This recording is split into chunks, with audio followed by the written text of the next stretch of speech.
Now comes the important question. Just waiting for stream to turn on. There we go. Does anyone remember what we did last week? And by last week, I mean 2 weeks ago. 3 weeks ago. No.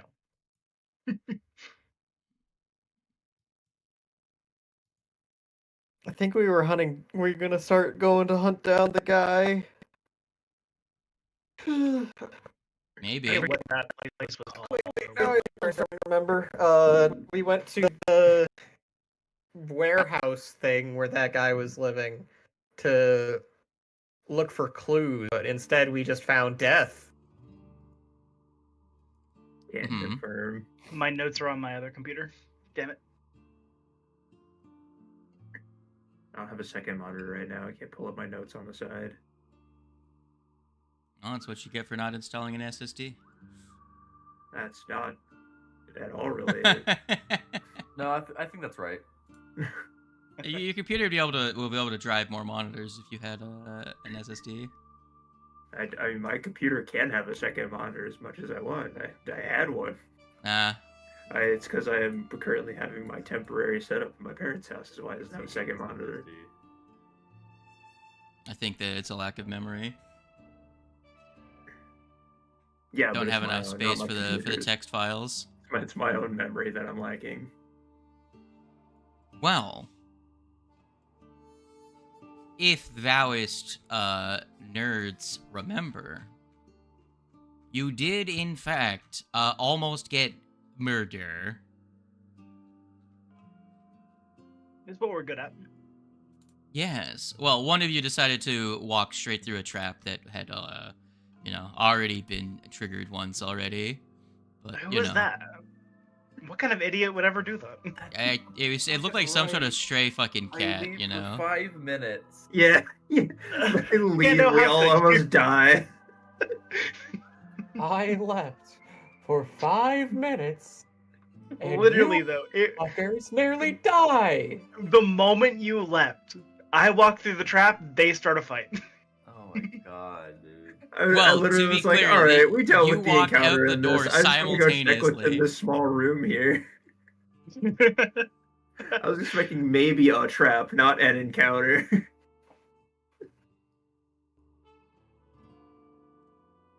Well, very funny. Nevertheless, you are now at the point where you have a general idea where Casawana fled to. Now comes the question, how do you get there?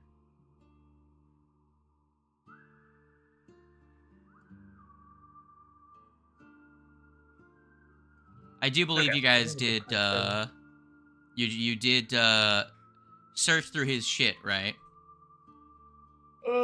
Yeah. I remember. I think I remember we did that, yeah. Does anyone remember the name of the place you're trying to go to? No. No, not at all. You did find a rough, like, map, though, didn't you? Pretty sure? Yeah. Yeah.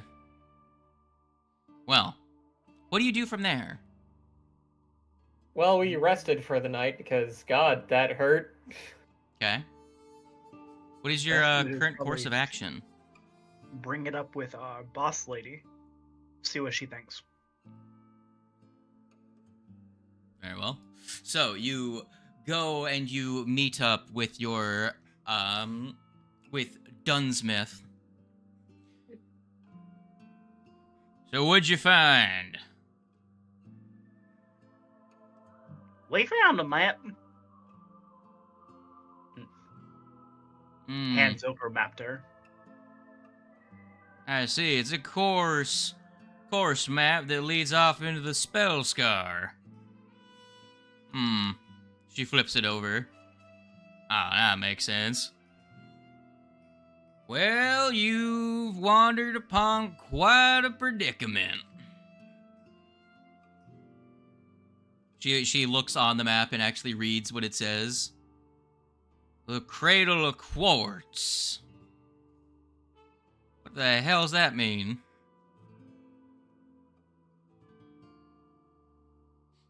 Can I do a recall knowledge on that? Sure.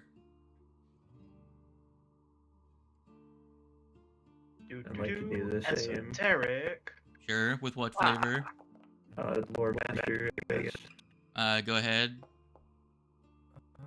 I can't find shit. I might know. 27.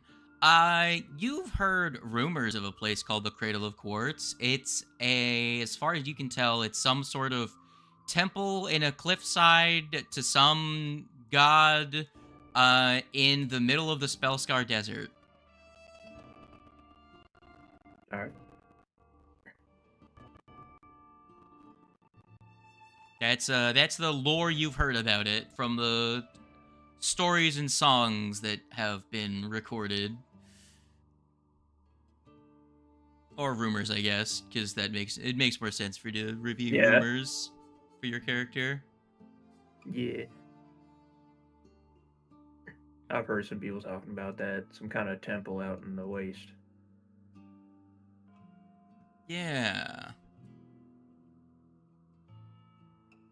Now, what, well, looks like you're gonna have to explore a pretty dangerous part of the desert. I have a feeling none of you are big fans of grabbing a wagon and trekking across mutant-infested Badlands. I don't mind the maintenance all too much, but it's the goddamn sand that gets to me. That shit gets everywhere.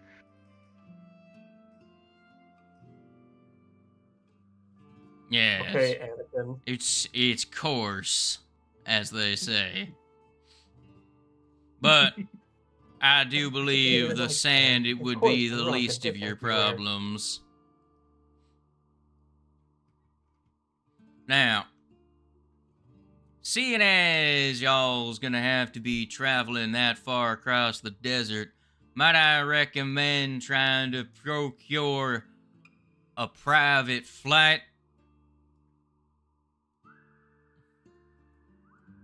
We're currently in between expedition seasons, so that means there should be no shortage of available pilots and their ships over in Pilot Square. The main difficulty is not going to be finding a pilot. It's going to be finding one that's suicidal. Did you say flying? Oh shit! Oh, hell no! I'm not a big fan of that. It's not that bad. Well, you're gonna have to get used to it pretty quickly. Motherfucker. It's either that or you walk through the Man of Waste by yourself, or we all fly there. I ain't joining you. She starts counting in her hands. What exactly are you counting? The amount of miles, of course. I could do a couple, but this does seem a bit too far from me to go by myself. Well, based on the trajectory, looks like it'll be a couple of days on a direct flight through on an airship. Depending on how fast the ones you get. Won't be the cheapest endeavor, but definitely won't be as expensive as putting a crack team together to crack a high security vault. Now, let's see. I'll leave chartering the flight to y'all. Should be a simple enough task. She hands the map back to you. So I'm not gonna lie. You guys deal with that. I'm gonna go find a wagon or some shit. And make my own way. You're not going by foot. You're gonna die that way. Listen, I really don't want to fly. I don't like it. I've done it before, and it wasn't a good time. And I've done it before, and it's not that bad. Now, on to one more matter. When you were searching Casawana's workshop, was anything strange going on? Anything we should be worried about? Figuring we's found him. Wouldn't be surprised if someone else was poking their nose around. Well, we did find a kid living up in his attic. They had traps set up. There were people there looking for him. They weren't there when we got there, but they did leave these kind of surveillance drones or something. I see. Got any clue what kind of outfit was bugging the place?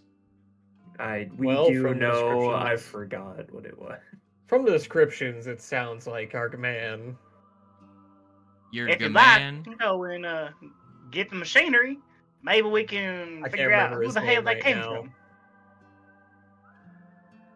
I can't remember the fucker's name right now.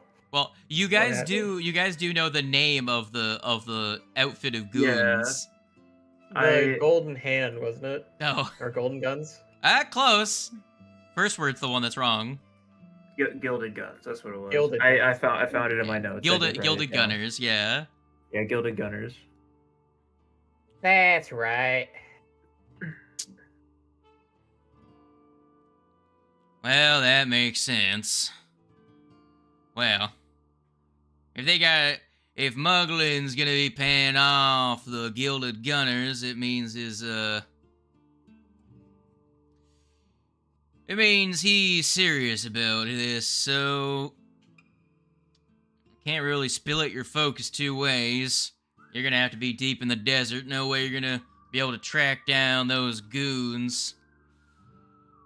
So, to put your mind at ease, to make sure that he's not tailing you, I'll deal with the Gilded Goons while you're gone. I'll figure out where they're at and track down their whereabouts so that, when you get back, you can deal with them.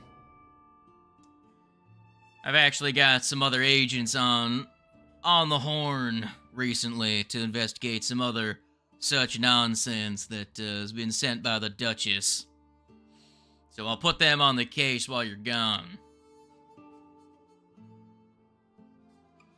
Other than that, you best get on your way. Things are starting to move quick around here. You look over and Lucy is gone, and the only thing sitting in the chair is outlines of her. Just like Christ. blinking. Where's the fastest truck across the desert? Has anyone invented a dune buggy? Alright, you guys sort out the car. I'll go find her. You walk out the sort front of our- the building, and she's The air talking with car. some random person on a cart. Yeah, you sort out the airship. I'll find her. She's what just was- harassing random people outside in carts. Or whatever Alright. vehicles are nearby. I'm picking her up by the scruff of her neck and just, do you have a cat carrier? On me, you bastard! I'll beat your goddamn ass! Let me go! Let me go! Well, put him up. Show Put your 'em up. Do you happen dukes. to have a cat carrier? Can't say I carry that on me, no. She starts hissing. Because if she's gonna if Lucy's gonna be going around trying to find an alternate way, well, I wouldn't feel good if they went on their own. I mean, So in order to keep them out of trouble, I've got gonna this need a bed, cat I've got this carrier. bedroll and some rope. I'm not going with you motherfuckers! I'll find my own way, I swear! Don't worry about me, I can take care of myself! I've done it for quite a while now. yeah, but you're talking about living in the city, not out in the wastes. She thinks to herself for a moment. And how she hasn't actually ever left the city. Can handle myself. False statement. Did you see like a clockwork like following behind someone carrying something, and it just says false statement detected.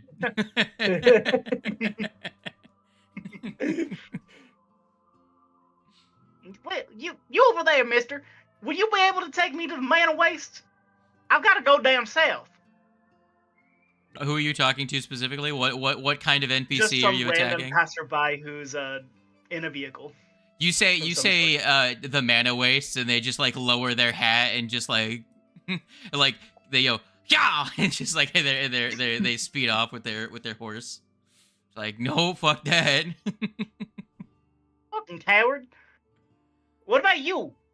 And she just starts pointing to random people around. All the children that you are accusing of having transportation, all scatter. Lucy, No, what would damn it it. take for you to start to give up this foolish game?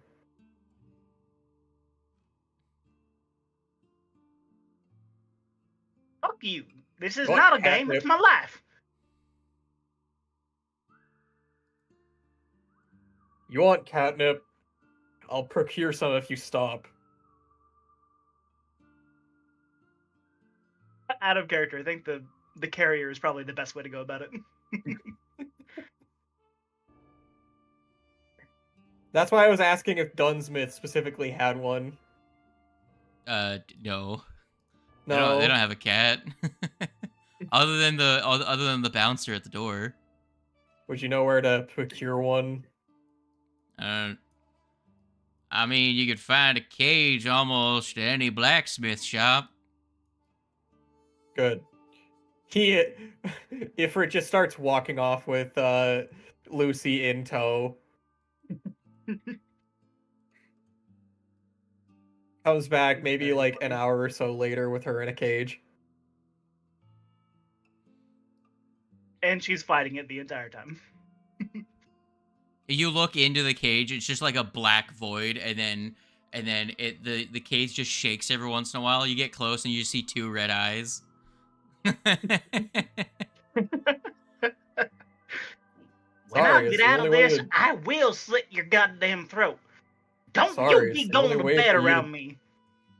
Not do something stupid. You're stupid. Says you. Got him. Ha! And then just to the back of the cage. All right. Look, would you like a kitty treat? To make you Yes. feel better. He just starts shoving some smaller like pieces of like cat treats into the into the cage. There. Dried fish.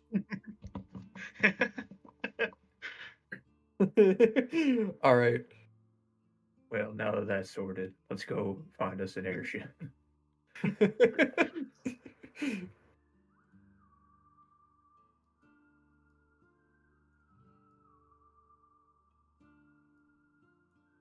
So, you make your way across the river over to Skyside. The bustling streets and beautiful promenades of Skyside are off-putting. There's not enough grit. There's not enough dirt everywhere. It's gross.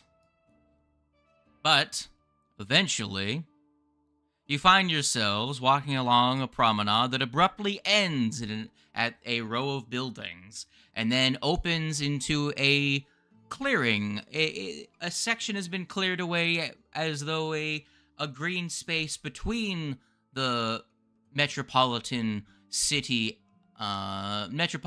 streets and a clearing as a kind of a safe zone between them and a large fenced-in area that has buildings that are tethered to a large assortment of different varieties of flying machines.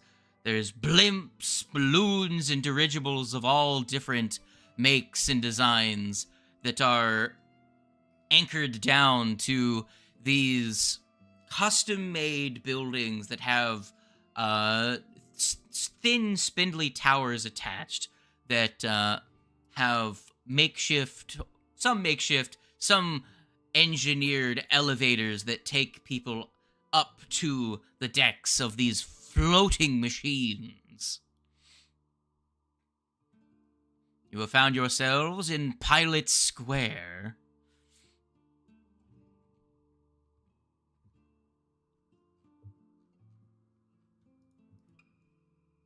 So,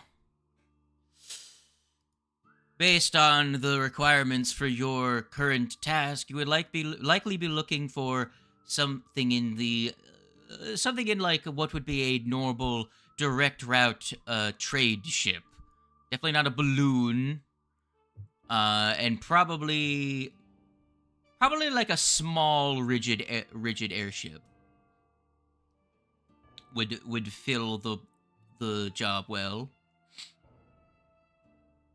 So you start to look around.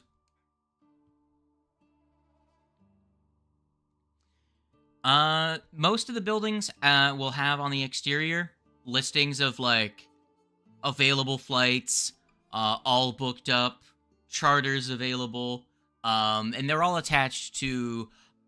Some are constructed as though they're a standard business where you go in, there's a person waiting on the inside. Others are constructed a little bit like taverns, where it's like they run a tavern that also has an attached like elevator to a dock.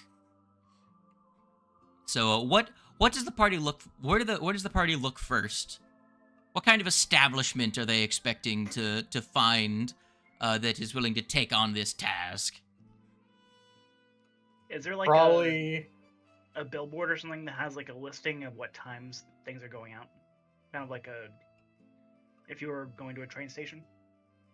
Yeah, you'll find there is like a central communal bulletin board where it has standard flights that have availability for personal charter. And most of them are like trading routes where they have extra rooms that are just for people that want to rent out like passage to another city.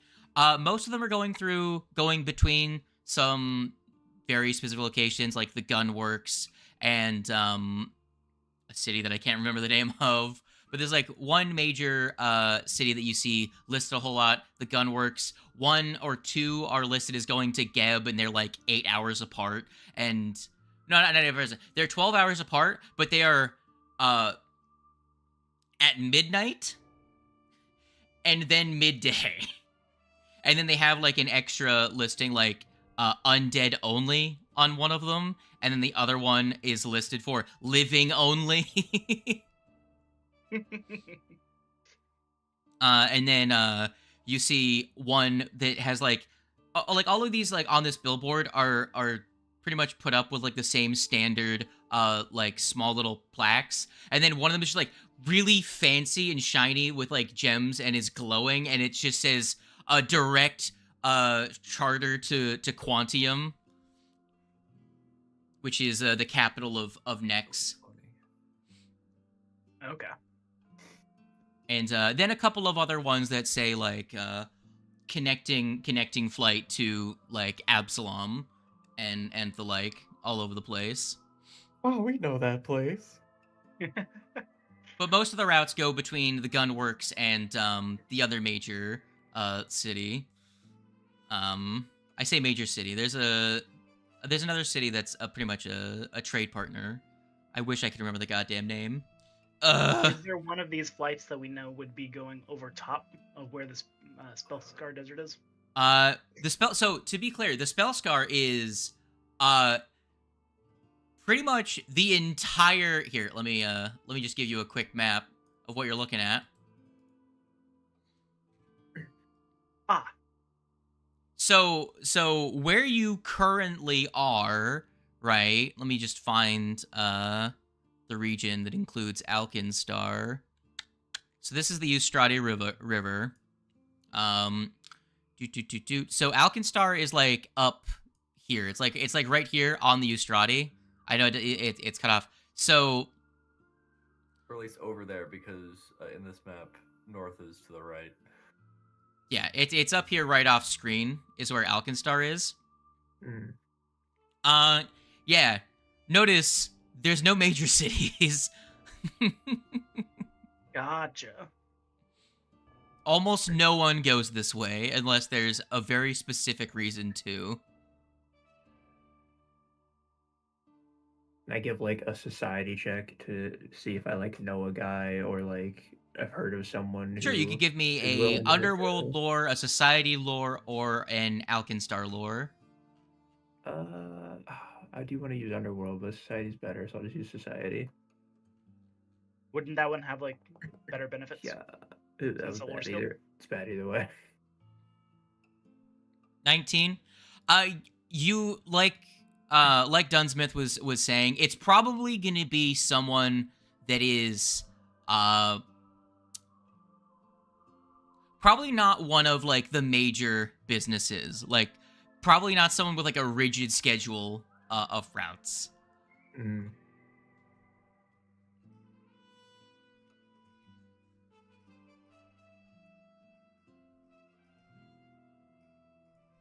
So, where do you go to look first?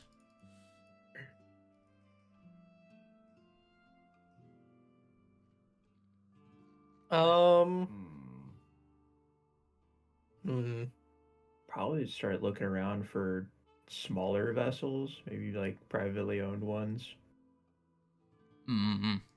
I would think. Well, there's no shortage of smaller privately owned vessels. A lot of them are constructed in the tavern style, where they have a day business running a tavern and employees that run that and have an attached airship dock. Buildings often have lodging for people that are coming and going from the city. So, what kind of building do you expect? What describe what you think? What kind of building establishment would your characters be willing to go in first?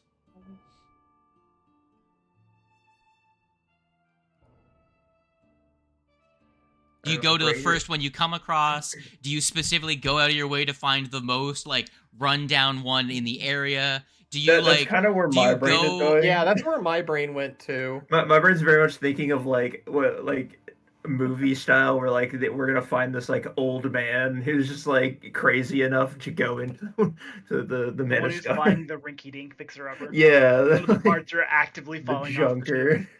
Yeah. Well, are you up for one last flight, old girl? Well, if that is what you are looking for, it takes you very little time to find it. You come across, in your search, when you're scoping out the perimeter of this almost shanty town in the middle of, I would say, on the outskirts of this major city, you come across a building that stands separated from the rest. It seems as though they're given an extra wide berth from the rest of the buildings in this area, and the sign is like hanging only by one of the hooks, and it's swaying in the breeze. And you can see docked above this building is a ship that has scrawled along the side the name The Second Kiss.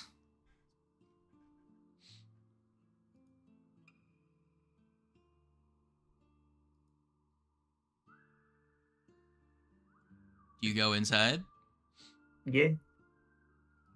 You enter inside, and it's the interior has a couple of of lanterns on sconces inside the building, but it's pretty dingy. The second you go in, like the bright, blazing desert sunlight just immediately becomes just dark inside.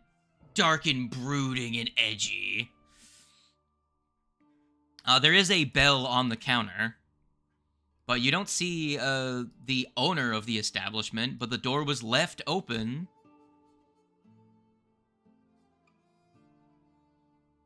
Hello?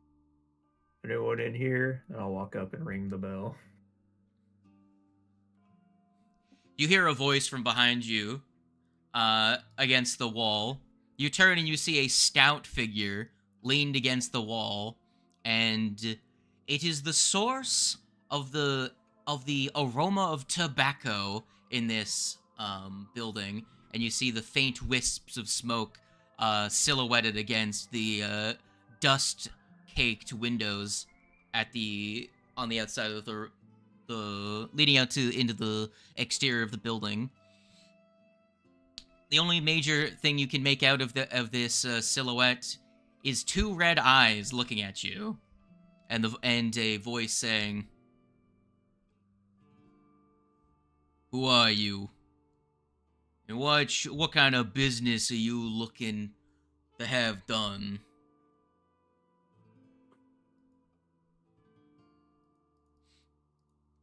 We're looking for someone to take us into the Mana Wastes.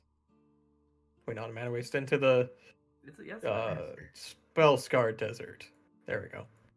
We're looking for somebody to take us into the Spellscar Deserts. You see a hand reach into the light and then tap some ash off the end of their cigar and then bring it back to their face. And you see the glow of the orange glow lighting up the face of an individual. They have a very sharp and angular look to their nose profile. You don't get a clear image of the face, but you can tell just by the way it reflects. They have a very odd texture to the look of their face. Going into the middle of the Spellscar? That's a dangerous job. You gotta find a madman looking to die to take you out there, especially this time of year. Best of luck to you. They take another drag on their cigar.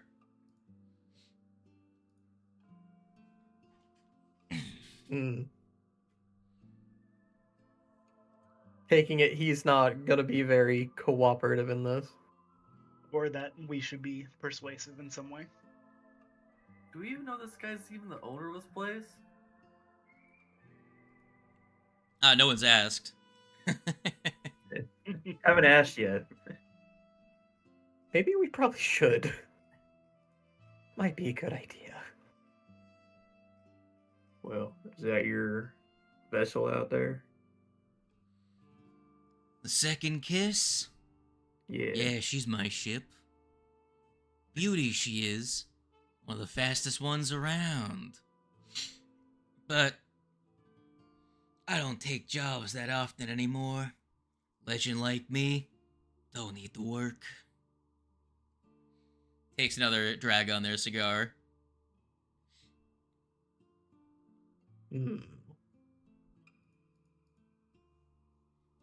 Someone go ahead and give me an Alkenstar lore, if they want, or Spellscar lore, or Mana Waste lore. Yes, lore skills. I unfortunately don't have those. Negative.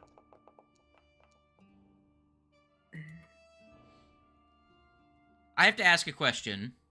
Yes. Does anyone remember the session where you guys were in the junkyard?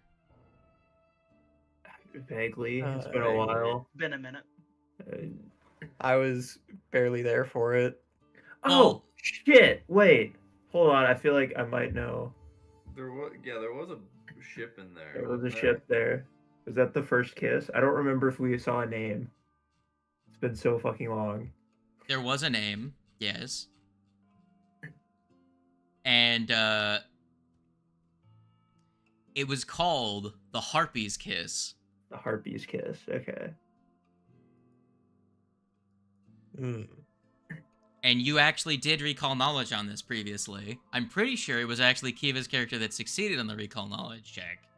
You know that the Harpy's Kiss was owned by a famous adventuring ship captain by the name of Pharaoh Winslow.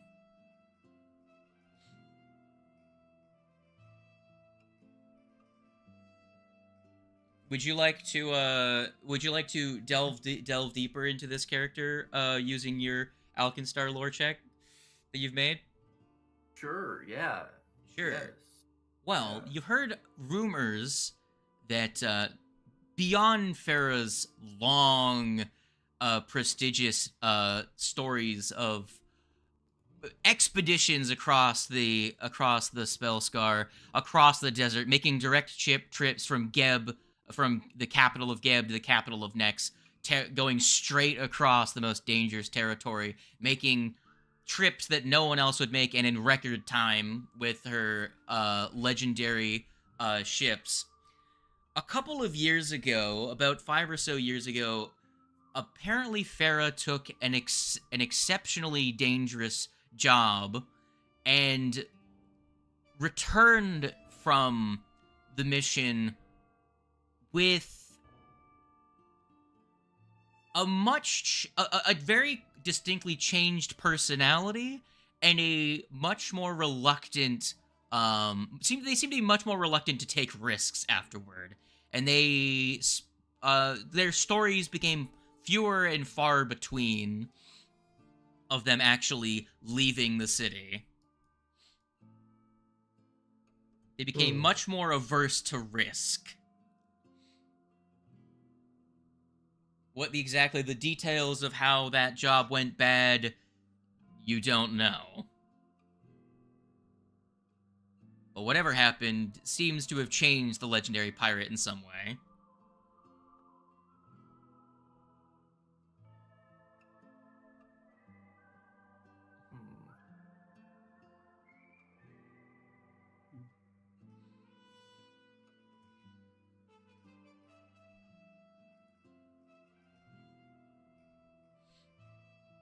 But what tack do we take with this guy?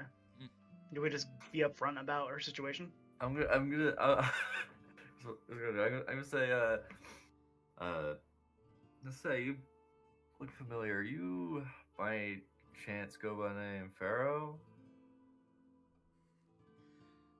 You see one of their glowing red eyes.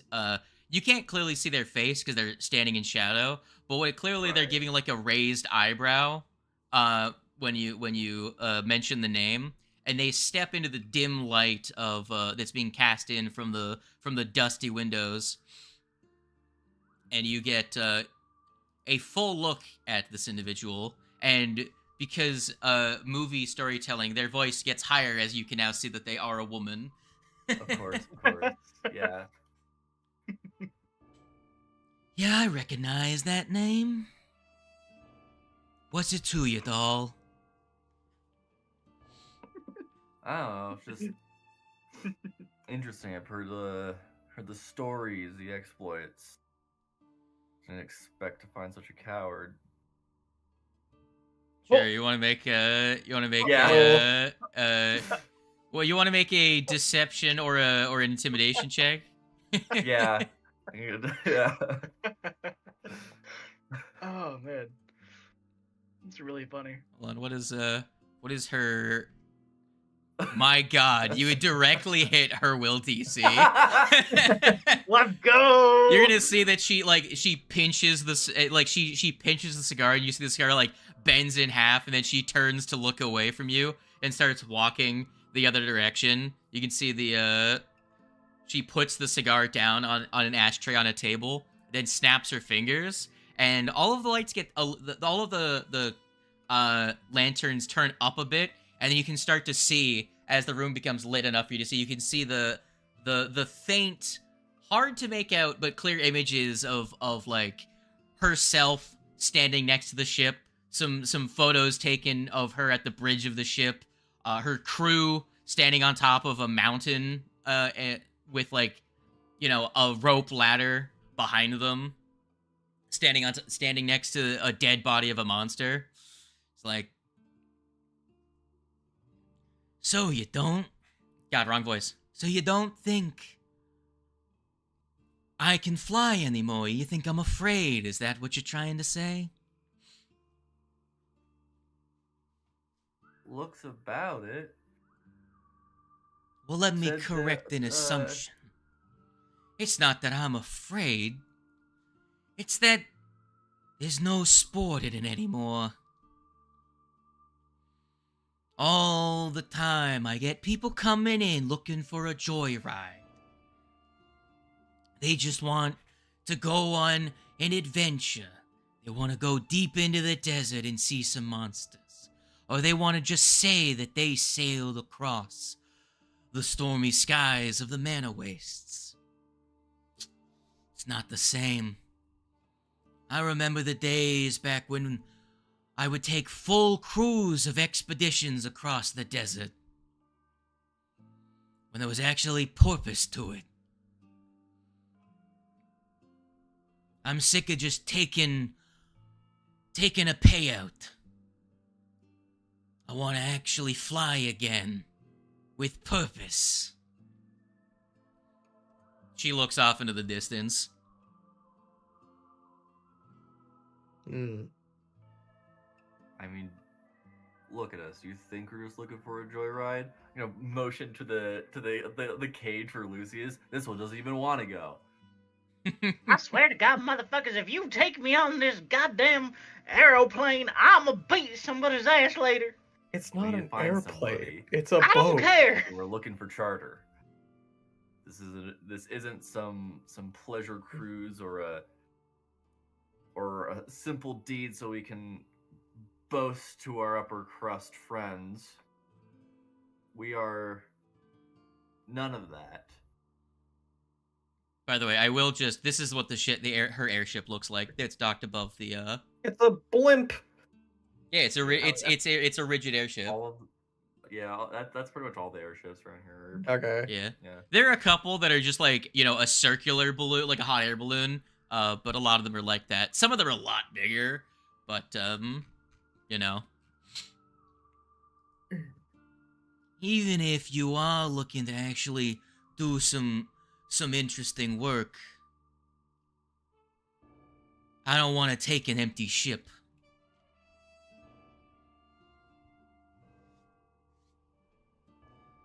It's tough to find a full charter nowadays.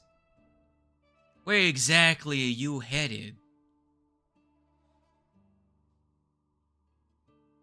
That would be... should we hand her the map and the note? Yeah, I think so, yeah. I think wherever this leads. She looks at the map, picks it up, then she squints and is like, "Who fucking drew this thing?" Hold on. She turns around and walks over to one of the long walls and reaches out and snaps her fingers next to a lantern, and you see the lantern lights up a full wall map of the Spellscar, and then holds up the map that you were holding and tries to figure out exactly where you're looking. An inventor, an alchemist, a madman, I don't know. Point is, we're trying to find him. She pinpoints a spot on the map. Based on the chicken scratchings, I'd say you're looking for somewhere around here. Now that's some dangerous territory. But it could be interesting. Alright. I'll make a deal with you. You find a gaggle of madmen crazy enough to fill out the rooms on my ship that are willing to go into the middle of the Spellscar, or at least take a charter halfway to one of the small settlements that does dot that barren wasteland. And I'll take you to your deaths. Why not?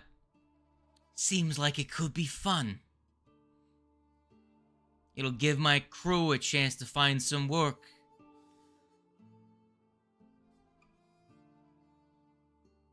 So how's about that?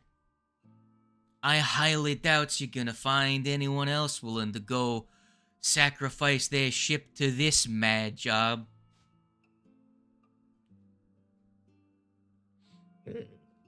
Well, I guess we'll come back with some people, or not at all. Why don't you do that? Here, keep your little map. You might need it to explain where's you're going. Although I think it might scare more away, to be honest. Yeah, I'm pretty sure our cat here is doing that fine enough. The entire time, she's just been, like, shaking the cage back and forth. Right now, it's on its side. Oh, Lucy, you spilled all your water. She looks out from the cage bars, and you see that she's completely soaking wet. As long as you keep that thing far away from the fluorine sacs, we'll be fine.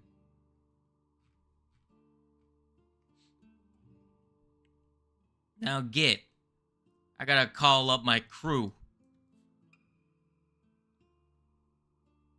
Alright, we'll be back. She walks down a hallway into the shadows. As you can tell, she doesn't give a shit about the darkness. She has dark vision. Yeah. All right. Where do you go to look for people that have a death wish? I'm gonna say we start with speaking to Dunsmith about that, personally. Go all the way You gonna back. trek all the way back across town? Or either that, go to, like, pirates' dens or whatever. Because, I don't know, pirates do weird shit. I would say scoping the area directly around us, where we're at right now, other people who are already trying to get to a separate location, probably the best way to go about it. Yeah. Sure. So do you walk around Pilot Square and look out for people that are clearly trying to figure out who's gonna take them places? Yeah. Sure. So you fan out and you start talking to people, seeing who might be going in the general direction that you guys are going. The main place that you think people might be going to, other than just going to the middle of the Spellscar, is a place called Cloud Reaver Keep, which is somewhat on the route. So that would be another place that you could bring up as a maybe, you know, if you're going to Cloud Reaver, you could take this you know, this crazy path, And you'll be on a way to probably your death. I'd like to split off and see if I can use my underground network skill. See if maybe I can gather some information on maybe a shady individual that wouldn't mind going out there for something. Sure. So you well, so as you're looking around, everyone's looking around. Go ahead and give me your underworld lore.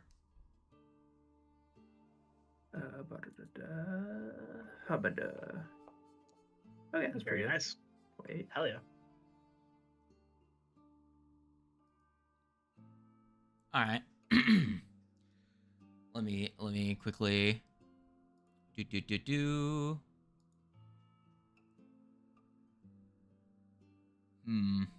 Which of these ones would make the most sense? Well, you do know of a Tomb Raider that might be interested. Usuva is a female gnome that is, while not a bad person, he's not necessarily on good terms with all of the lawful organizations. Mm-hmm. She you know, another person like me who dabbles in the underground. Yeah, less that they're a criminal and more the things that they do are sometimes borderline legal as a Tomb Raider. They are on pretty good terms. You would know they're on pretty good terms with the Temple of Bry, but could sometimes have issues with the duchies, importing like the people that are supposed to inspect the shit you bring into the city, and has known to sneak things into the city before, and has not been a great friend to border security. Yeah, I'll go try and find them. See if I can strike up a deal with them to get them to come along.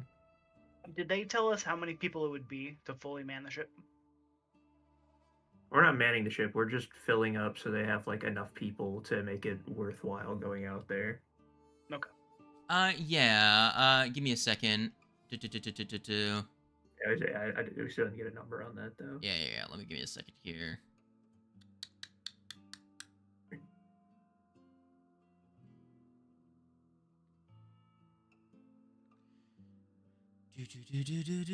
How many is it that she specifically wants? So she wants at least four more individuals, 4 more paying customers. Now, whether or not you cover the fare for them or not, that's up to you to negotiate with the other people. And they don't care about the money, isn't allowing us to go unless we pay for, or at least get as many people. Yeah. Still requires money. And so it's 50 GP a seat for the journey. So each of you will have to pay that yourselves as well. So it behooves you to convince them to pay their own fare. Yeah. I think I have a tactic to. I don't have that much. So I'm a carry-on, so I'm not. It's like we count Lucy as a carry-on. Well, first we'll go to Connor. So you make your way to one of the you might be able to find Usuva actually around Pilot Square, as she does come in and out of the city relatively regularly, but she has a little bit of trouble finding captains that are willing to take a known quantity on their ship. Some that might get them searched more thoroughly if they're on board their ship. So you look around to some of the more dingy-looking establishments, and you do eventually come across a stout gnome. I just want to say, of all of the NPCs, she's, I think, the only one that has art. I don't know why. Heck yeah. I love the eyebrows. She does have interesting eyebrows. That's. But yeah, she notices you come in and she says, "Akana, long time no see." They didn't send an investigation after me now, did they? No. I'm here on personal business. Oh, that's lovely. It is nice to see you again. And I might even have a bit of a business proposition for you. Help you out a little bit. Oh, really? It's good to catch up. How'd those scrolls work out for you? The ones I sold to you like 2 years ago. We've not interacted much since. It's true. They worked out great. They've been very helpful. That's good. But anyways, unfortunately we're in a bit of a rush here, so let me get down to brass tacks, as they say. She leans in. This character, because you already know them, is already by default friendly. However, they aren't necessarily up to helpful. Yeah, I get you. Don't worry, there'll be plenty in this for you. So right now, me and a crew of mine are trying to find someone out in the Spellscar Desert. Spellscar Desert, that's the one. My brain's mixing up the two names. Yeah, she nods along. Desert. We have a charter willing to take us out there, but we need to fill it out more.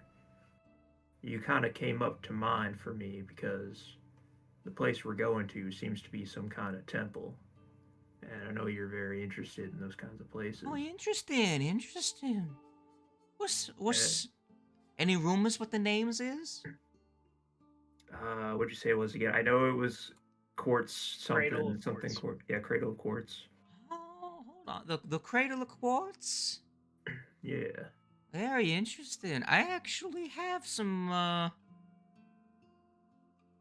may know some people that might be interested in a little bit of information on the Cradle of Quartz.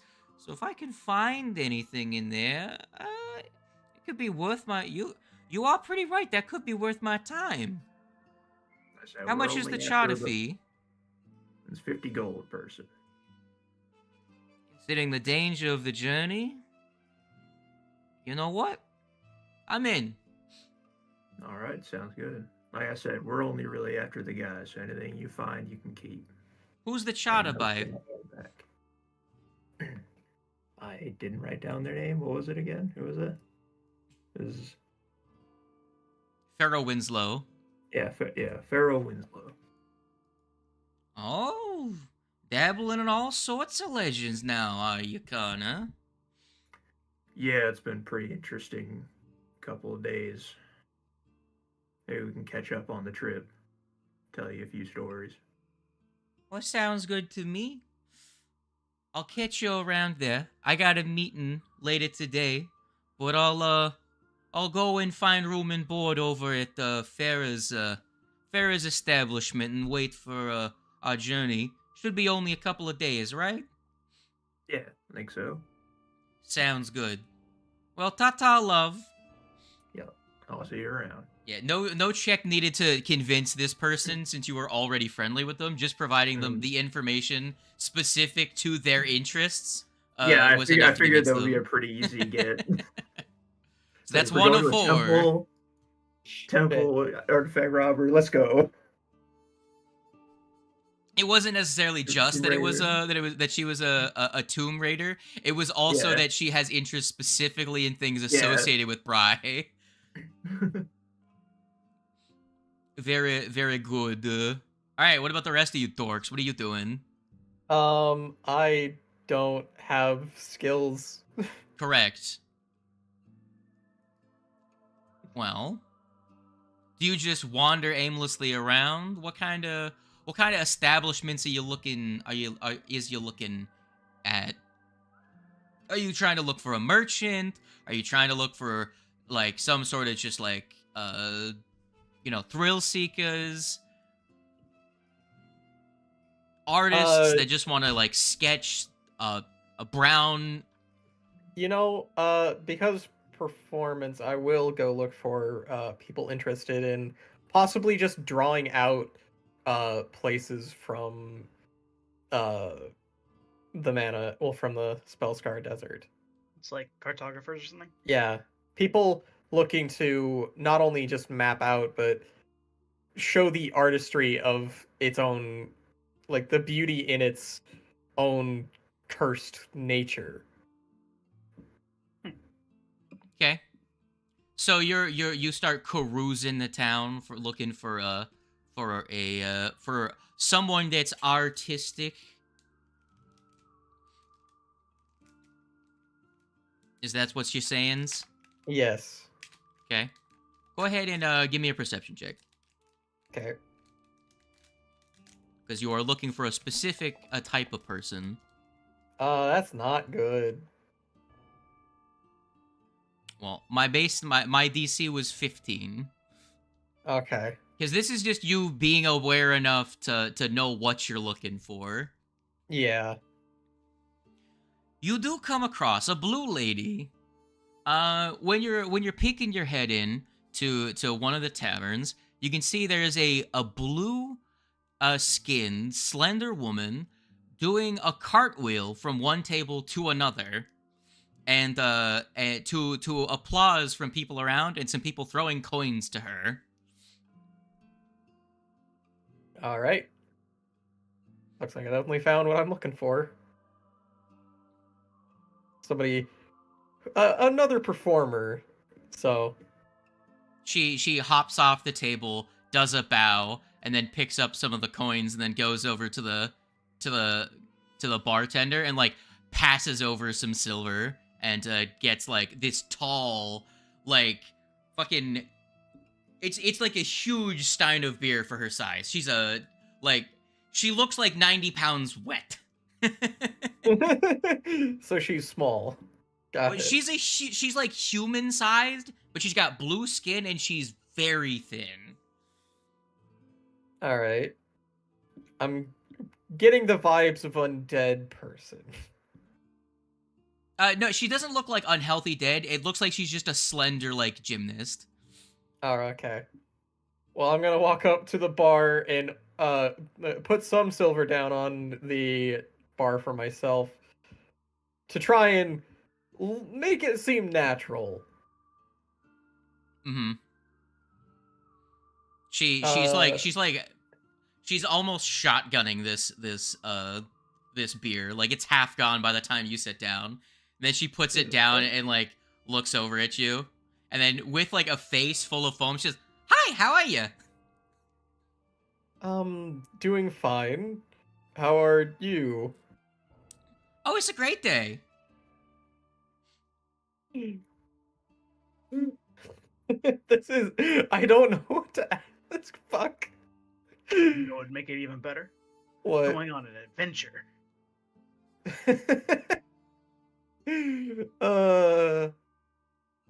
It's not today though. That's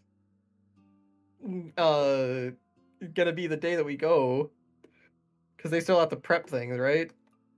Mm-hmm. Oh, why am I so bad? It's like a day or it would be like a day or two. Yeah, why am I so bad at RP? Fuck. You got this, my dude. I don't have this. I'm gonna fail this so good. Uh-huh. I don't know how to get in or get her interest in what I'm talking about. Fuck.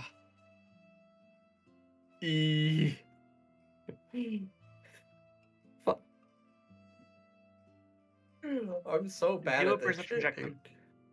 Give Do a a vibe check on like what her. Yeah, that's a good idea. Get a vibe check on her, I guess.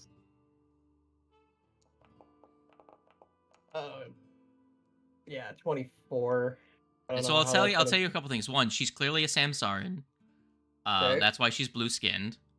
Other thing, her clothes, she's wearing like tight-ish fitting clothes, like something where she can move in. She wears light clothes. She's got a pack over her shoulder, or on the ground that she would sling over her shoulder to travel light. And she clearly has on her hip what seems to be a journal, and then another one that looks like a larger book that is clearly a sketchbook, and she has some drawing utensils. However, she does not look like someone that is an artist by trade, and very much looks more of a gymnast or a acrobat, someone that performs tricks to entertain people. So I can't help but notice that you seem to be another performer. Just like... Oh yeah, all the time. Do you... Sometimes I get hired to do work at the local theaters when they need someone to do some high wire work. Sometimes I pitch in at burlesque shows.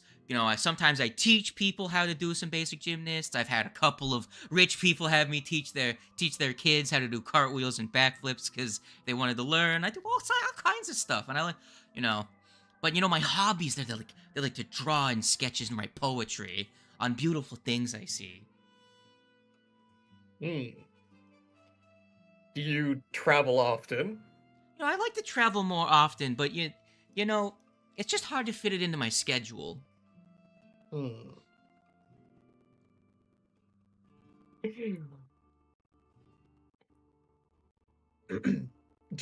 I can't help but also notice the sketchbook. Do you mind if I have a look? Oh, sure, go ahead. Here you go. Just don't spill any beer on it as she begins to finish the rest of her beer. I'm gonna just take a bit to look through it. Yeah. Like, look through the... So, you see, it's like drawings of place, like rough sketches of buildings that are framed like from like artistic angles with like the sun and trying to capture like how shadows work and stuff, like practicing. Again, they're not like a dedicated artist. Well, they're not dedicated as an artist in the sense that it's not their day job. Yeah. But it's definitely something that they like, you know, my passion is you know, arts. I was trying to think of the meme, but I can't remember what it is. Can't remember it either. Yeah, it's something design. I think I know which one you're... Yeah. I think I know what you're talking about. Yeah. I just can't think of it either. These are very pretty. Well, you know, I try. And I also seem to notice a lot of these are locations. Yeah, I like to do landscape work.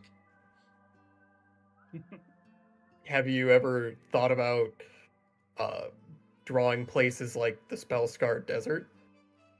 I've thought about it, but you know, I've got the coin to charter a flight. It's just expensive. It's pretty dangerous. It's a lot of money to spend on something that I'm not sure is, you know, we could crash and then I'm just stuck in the desert. Not built for survival.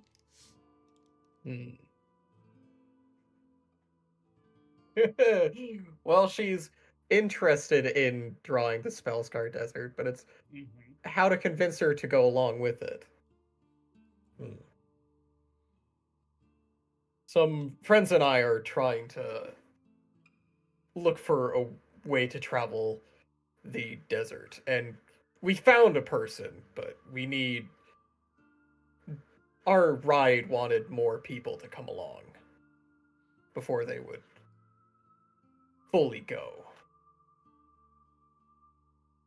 So, if you're interested, we might have a spot for you. What's your name, by the way? I guess I should have asked that first. Tankira. There's a space in the middle. Two words. Tankira. Well, nice to meet you, Tankira. Well, you've asked all about my hobbies. What are your hobbies? Well, I myself am also a bit of a performer, but as of late, I haven't been performing very much. Well, due to circumstances. You're looking for someone to go on your trip, which sounds interesting. You think you can trust the pilot, but then I need to be able to trust you. So you say you're a performer. I've got a distinguished eye for performance. So, convince me that you actually are a performer. Alright, time to look at my feats, because I want to remember whether or not I have the one that... let's see, make an impression with performance. Yeah, good. But I do not have the one that lets me do... fuck. Alright, that's fine. So I can use performance, but I cannot use my acrobatics as performance because of things. So here we go at a +9.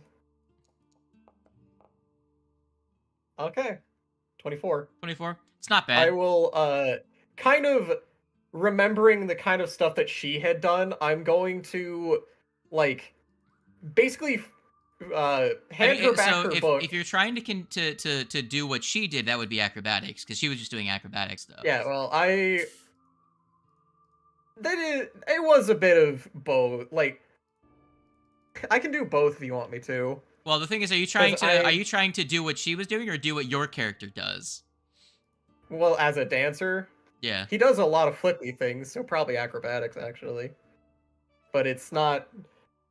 I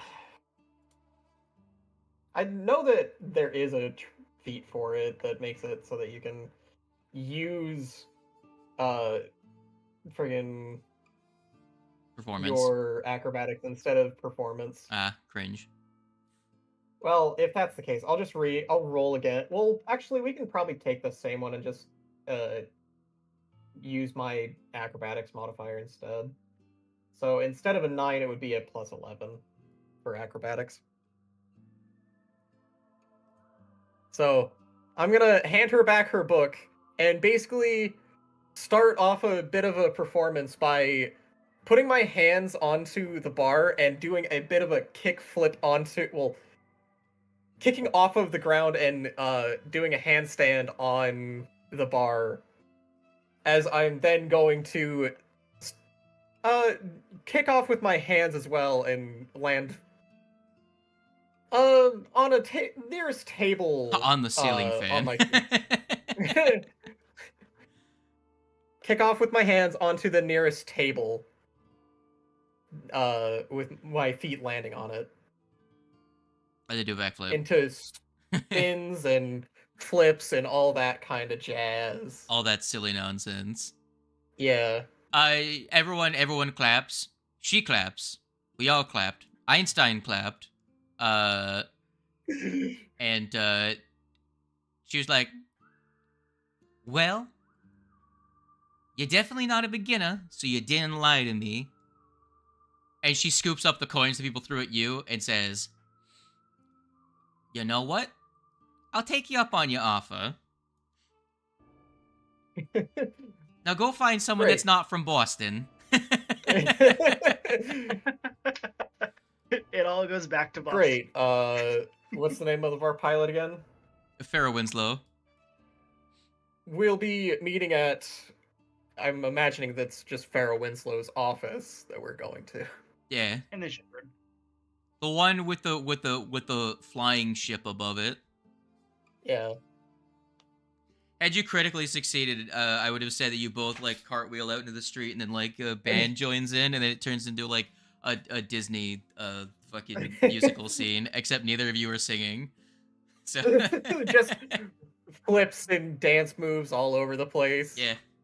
But you didn't crit succeed, so I dab Only a at you. regular success. Oh. That's what you get for not being a bard. Yeah, it's fine. Okay. Is our local neighborhood witch warper doing anything?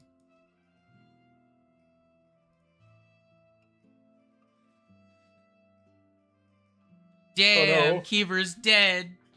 Rip. No, I'm thinking. Oh. Which, Ow. I mean, to be fair, sometimes it's the same thing, but you know, it's whatever. I feel that.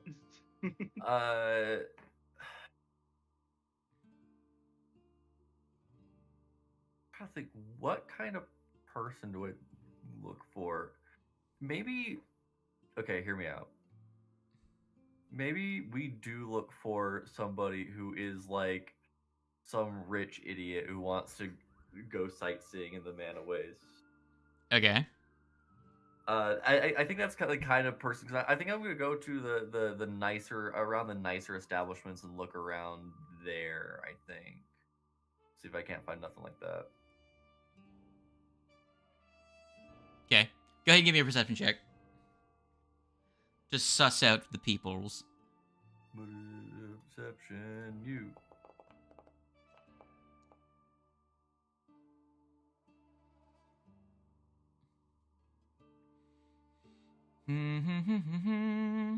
Let me see. Who best fits what you're describing?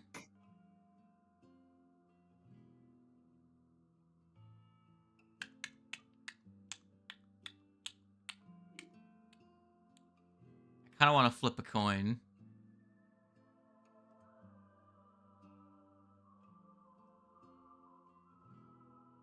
Okay, we'll go with this character. All right.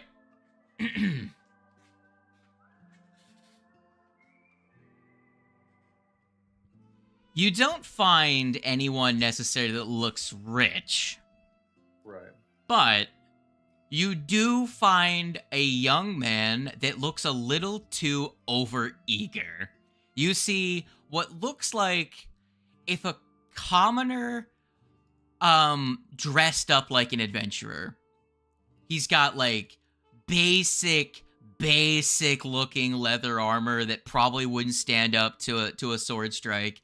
He's got like a long sword sheath on his back. He's got some like what looks, they're not actually like throwing they're not actually throwing hatchets. They are just regular wood cutting hatchets. He's got 2 of them on his belt. He's got like a visible coin purse on his hip and a backpack, you know? And he's just like looking around like he like really kind of excited, just got like looking around trying to like almost like he doesn't know what he's looking for. He just knows he's looking for something. Gotcha. I'm the one doing the scam this time. Okay, buddy. I'm gonna approach this strapping young lad. Okay. I don't want to do this.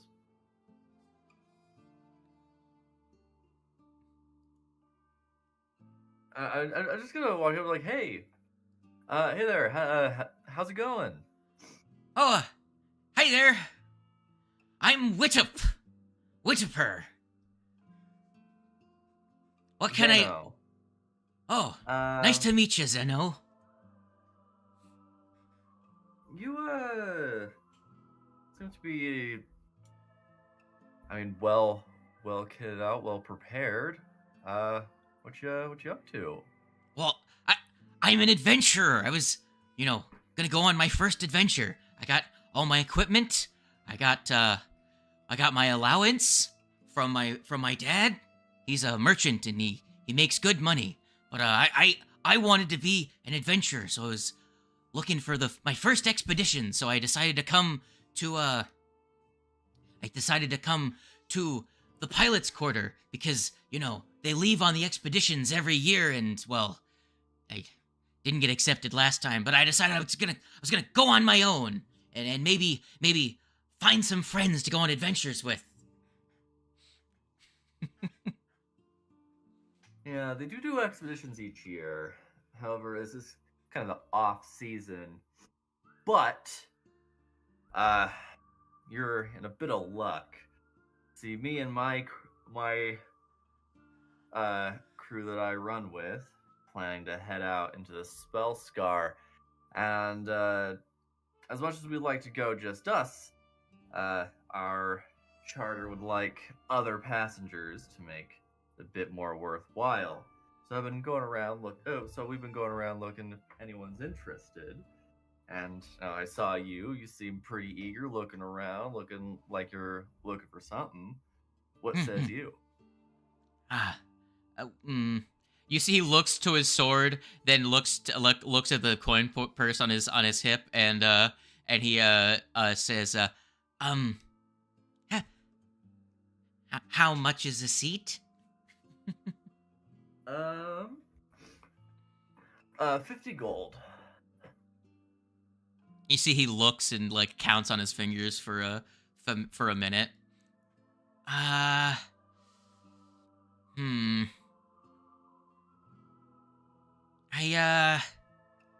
It's a little expensive for me right now.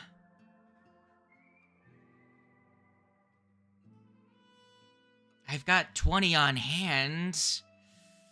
Well, if I go on an adventure, I might be able to make the money back. And you'll see, like, he's looking, like he's trying to think about it to himself.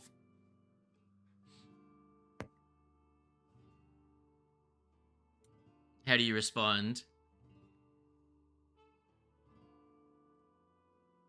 Damn, Keeper's dead. No, I'm thinking. Come on. Well, just silence doesn't tell me you're thinking. Silence tells me your mic didn't work like normal. I can see. I have my Discord up. I can see what it flashes when I'm talking. Jeez.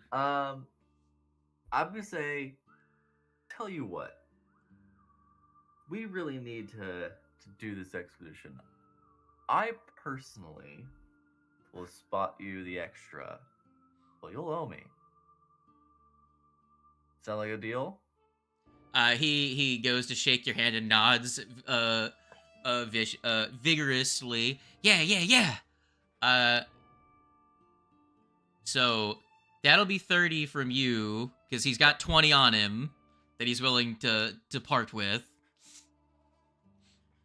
Without convincing, he will go along. Does that sound about right to you? Yep, sounds right. You have acquired a human commoner with a long sword. Hell Oh god, yeah. he's gonna die. He is going to die. Average Joe #1. He has 10 hit points. Oh god. We have acquired a human meat shield. Let's go. 30 gold for a human meat shield. It's okay. I'm gonna say Man. to give you an idea. The first person you guys picked up, right, is level 6, right? Well, no, she's level 5. The Tomb Raider is level 5, right?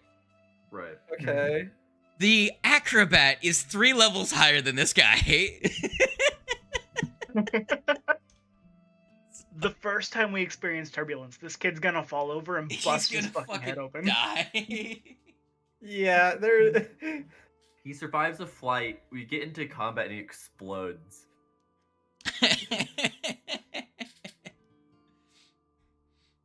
Alright, you guys need to find one more goon. Does Lucy break out of their cage? I want to help, but I do have an idea if you'll bear with me a second. Okay. So, I want to go complain to a bartender, and I want there to be, like, an adrenaline junkie nearby. Okay. Well, give me if you want, either a performance or a perception check to either find someone, or put on the right kind of scene to attract one.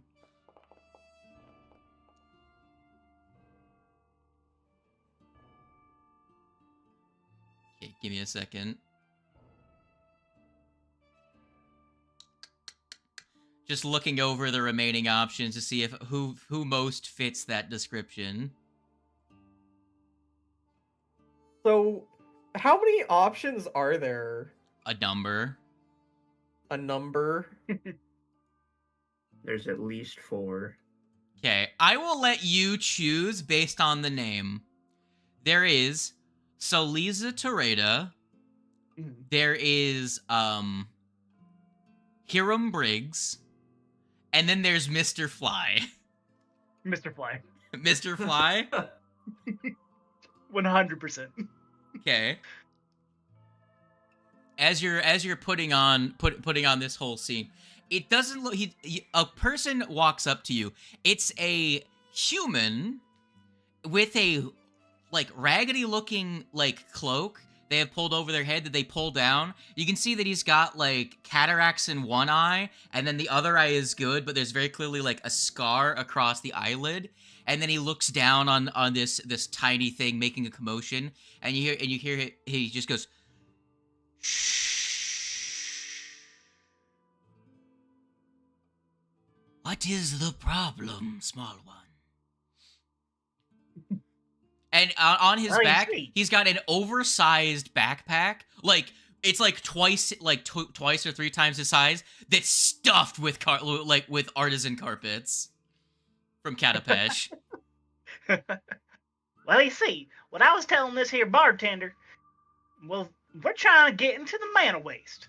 And these bastards want us to fly. I myself am totally against the whole idea. The Spellscar Desert's in the Mana Waste. Yeah.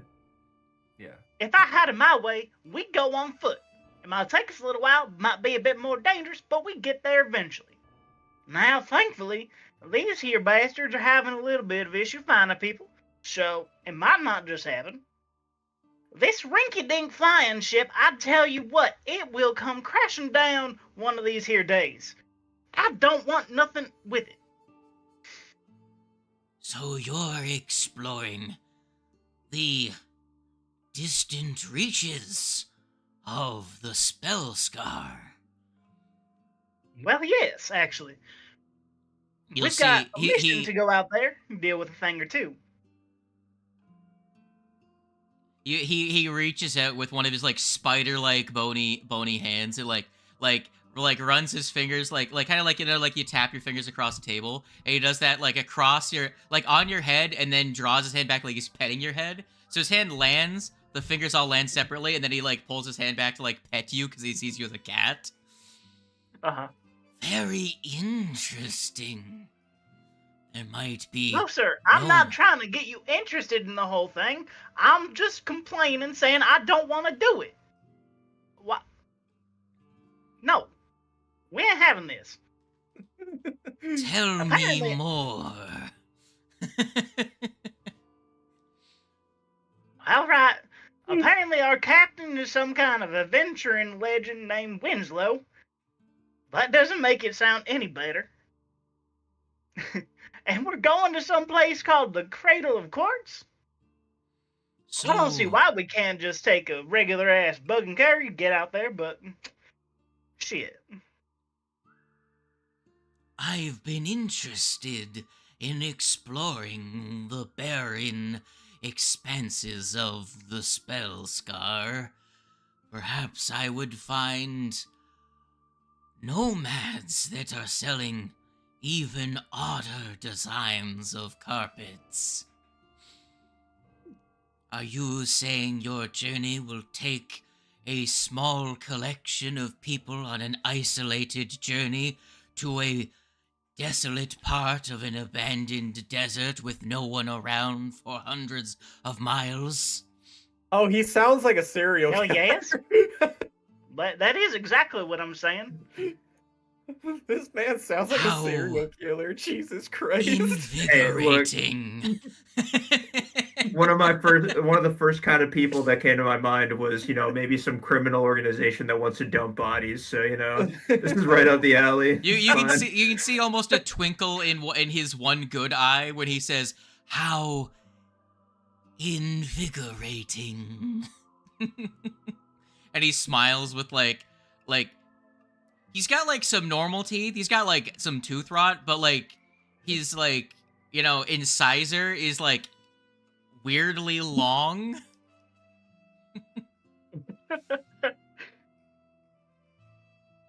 Lucy spends a minute or two trying to convince him not to go on this, but everything you do, he just nods along with like yes. Even more reasons to go on the journey. Yes. Yes. I understand, small one. You see, it's dangerous. We'll be by ourselves. We're going on a flying ship, and we'll be away from civilization. Yada, yada, yada. Yeah. Well, you've convinced me. Well, fuck.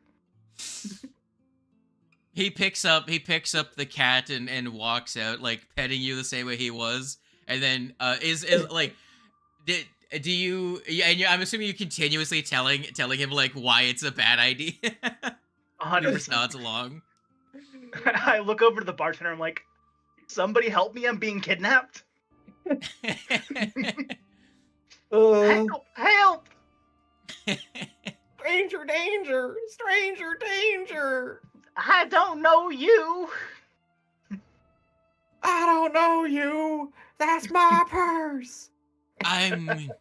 We've already made good friends. And he will make his way to Pharaoh Winslow's.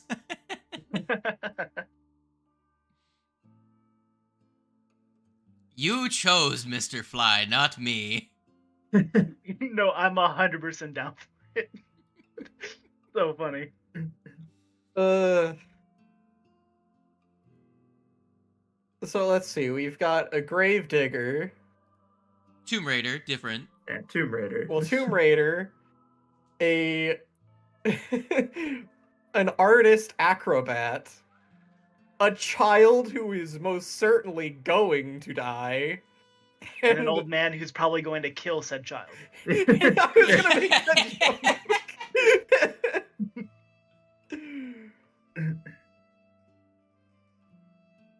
I don't see any problem. I don't see how this could go wrong at all.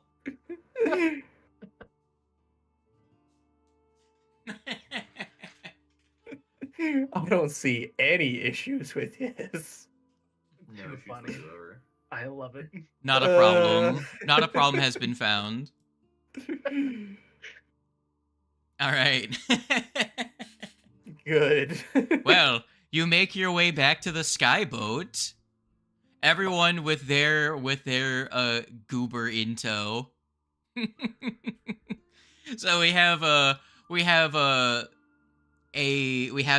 human bringing another human. We have a dwarf bringing back a gnome. We have a cat person bringing a gnome. We have a cat person bringing the first member of the Blue Woman group, and we have a talking cat bringing back a creepy hunched merchant with a backpack larger than himself, full of carpets, with a glass eye. Obviously, cataracts, but you know what I'm saying. Oh, you found Lucy. We were actually a bit worried. You can just call me Mr. Fly. No one's called me Lucy in years. Ifrit's gonna take Lucy from his arms and put her in the cage. Please let me back in the cage. He wouldn't stop petting me this entire way. Get me away from this bizarro man. When you enter, you see the lights are turned up a little bit, and you actually see a couple of people coming and going as they're getting things packed up. You see a human, not a human, a male half elf. You see a female and a male goblin, and then you also see I believe this one's a halfling. Hold on. I see. She keeps the company. Yeah, a halfling. She keeps the company of other short people. Good. I know there's a half elf in there, you know. And then there's a halfling also moving about, and they are moving cargo up to the ship, and they are, you know, you can see they're test starting the engines and everything. You can see the goblins are moving around the exterior of the ship, checking for like cuts and holes in the external material.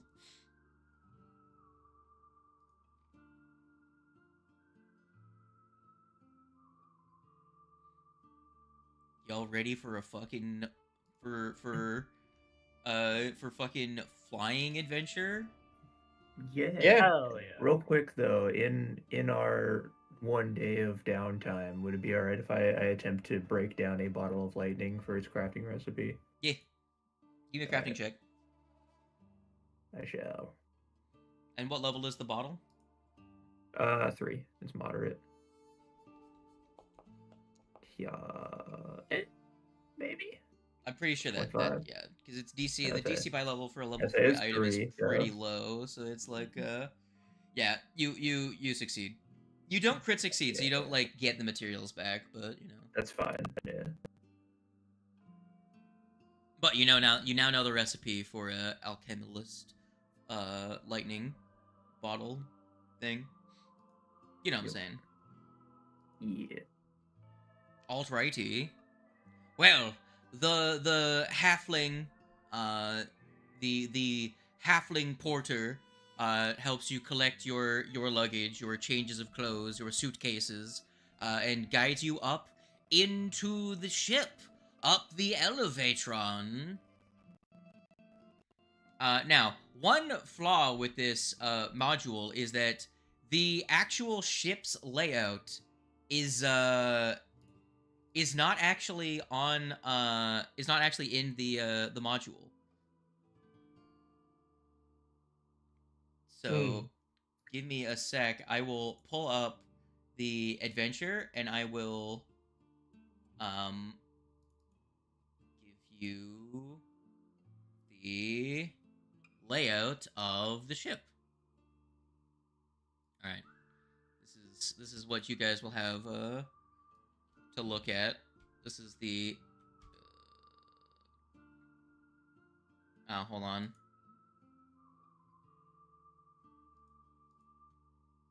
Why is it in that format? Do I have to change it to a WebP file? Let me fucking. Why is it cringe, nay?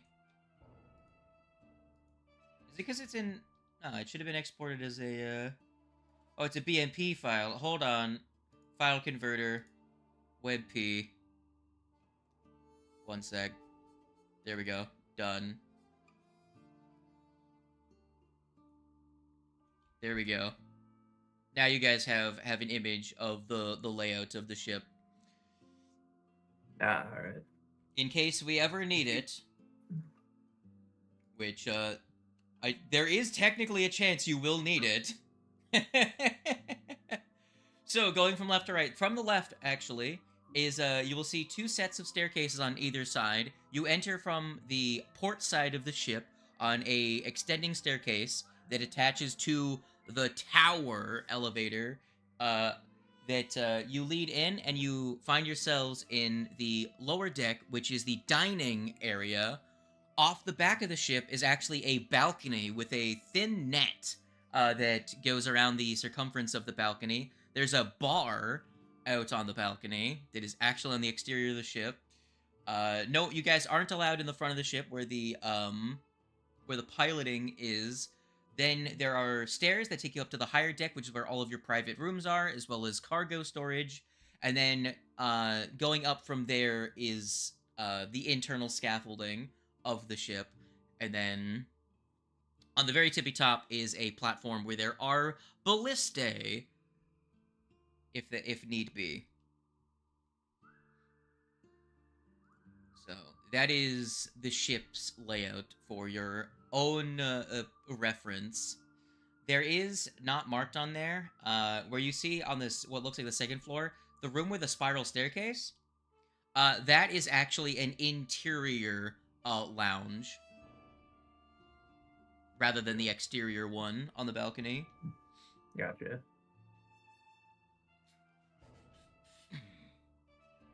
So your Lucky Lanks helps you bring your stuff in, and you get yourselves set up. It's a couple of people per room. There's like beds. You guys are asleep on bunks, you know. As you know, it's a small fucking airship. Right. But that's right. I'll subtract the 50 gold now. Yeah. Give me your money, you silly goobers. How much does a carry-on cost?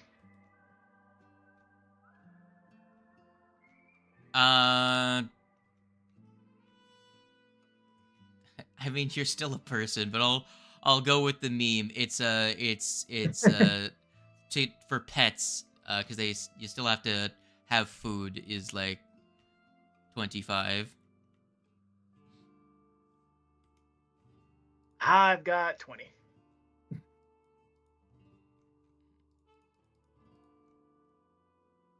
I'll pay for Lucy, it's fine. Let me remind you that you guys received 200 gold up front from your last job. I wonder why the adventure gives you that. I spent the majority of that. Well, whose fault is that, huh?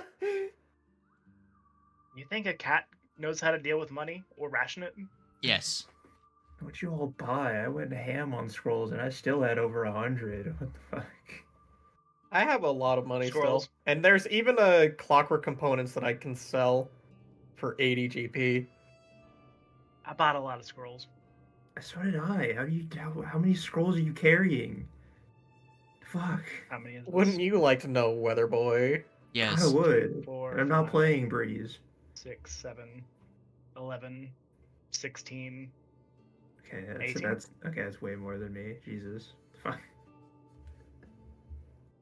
His entire character is those spell scrolls. What do you expect? I guess. Yeah.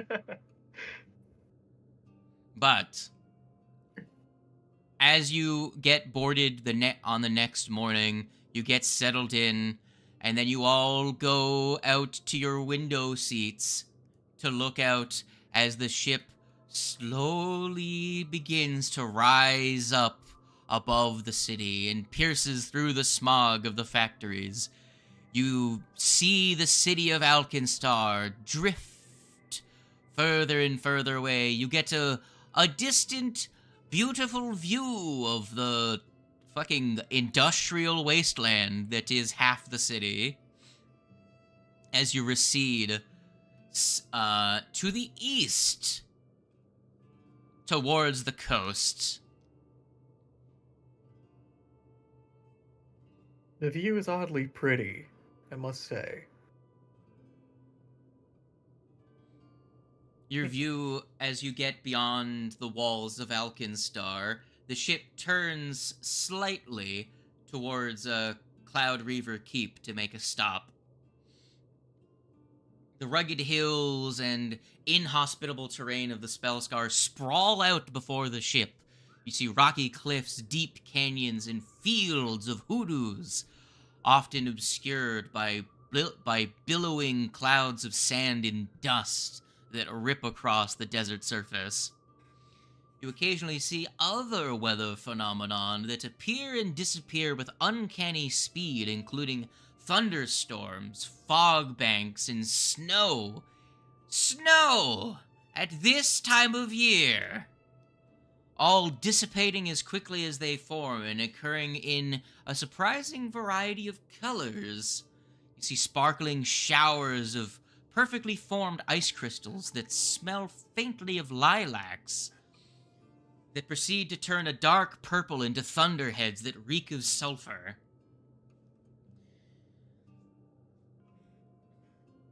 None of the rain ever seems to reach the ground. The snowflakes dissipate into fog and then just disappear. This fucking place is weird, man. Good thing you're not on foot. Occasionally, the ship gets buffeted by a random wind gust from the unpredictable currents above the Spellscar, but the captain keeps the ship on a pretty straight heading, and most of the rest of your fellow patrons make their way to the back of the ship and partake in the limited entertainment that there is on a ship like this. Drinking. The acrobat actually puts up an easel and begins sketching the terrain as it recedes slowly away. What does your group do? Do you go up into the lounge and play cards? Is there anything that your characters would do to pass the time? I would definitely be chatting with Yusova and about recently what's been happening in the past couple days, but mostly telling a story, but also just mildly venting about dealing with just about everything. Yeah. Yeah, they nod along. You guys catch up. You know, it's you're one person's on one side of the law sometimes, but neither of you are bad people, so you got that longer term familiarity from your work lives. You're like, oh yeah, just catching up. What is everyone else doing? Is just gonna stretch. You look over to the end of the bar and you see Lucy passed out with her head laying on the bar with 12 glasses of empty milk shot glasses.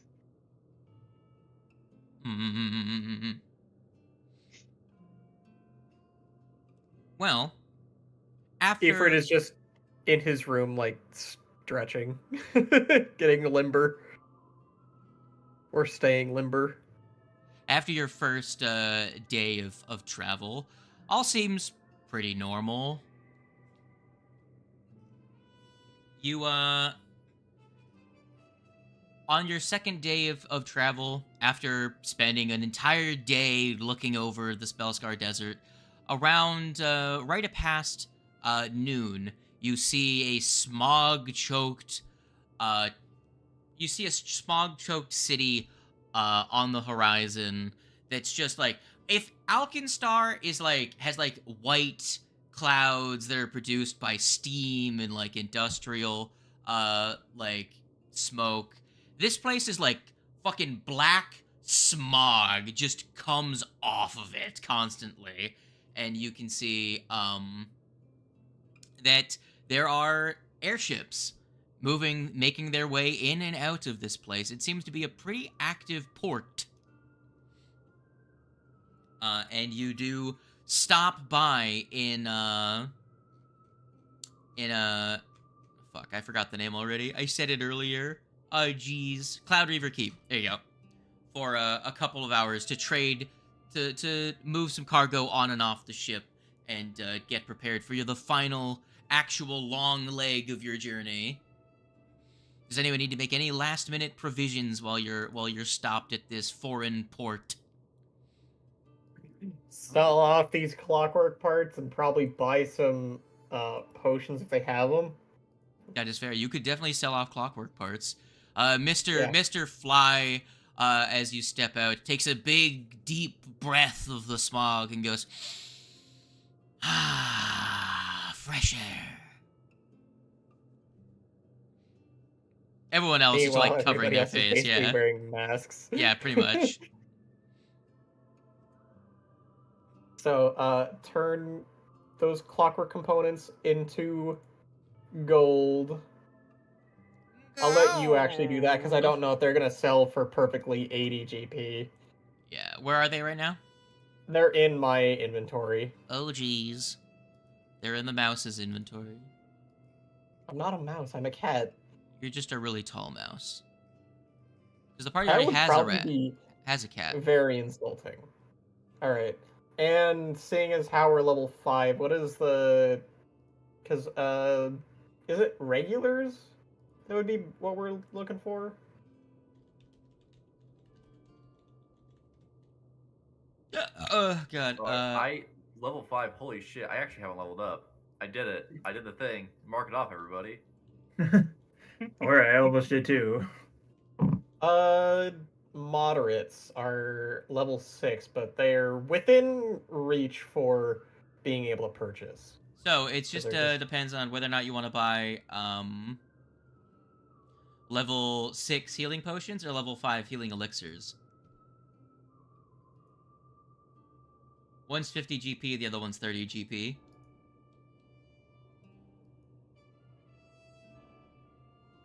Which elixirs of life are 3d6 plus 6. Which is 3d8 plus 5. Or 10. 8 more healing for 20 more gold! Oh, I think that's a fair trade. Especially with a person like me who has 73 HP. Yeah. You say that like it's not a lot. It is a lot. Okay. My amount of HP is towering over most of your guys's. The way you said that, it sounded like you were like, I only have 73. I was like, says the man. No, I was not saying as if I have very few. I'm saying I have a lot. So yeah, give me like I think it's 60 GP. Well, no, 50 GP for a moderate. So I'm gonna spend. Yeah, I'm gonna buy 3.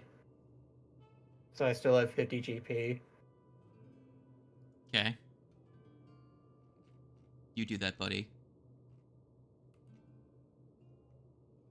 Because I'm thinking about not just myself, but other people. Because those moderates are gonna... They're a decent amount of healing. I've got heal scrolls and stuff. Yeah. So I'm good in the healing department. And Zeno, don't you also have a bunch of soothe? 2, 3. Yeah. And then bring down my GP amount from where it is now Soothe and a 205 down to 55. Soothe as well. Okay. There we go. I have traded my gold pieces for the potion. Alright. And with that, I go back onto the ship. Because I don't think there's anything else that I really want.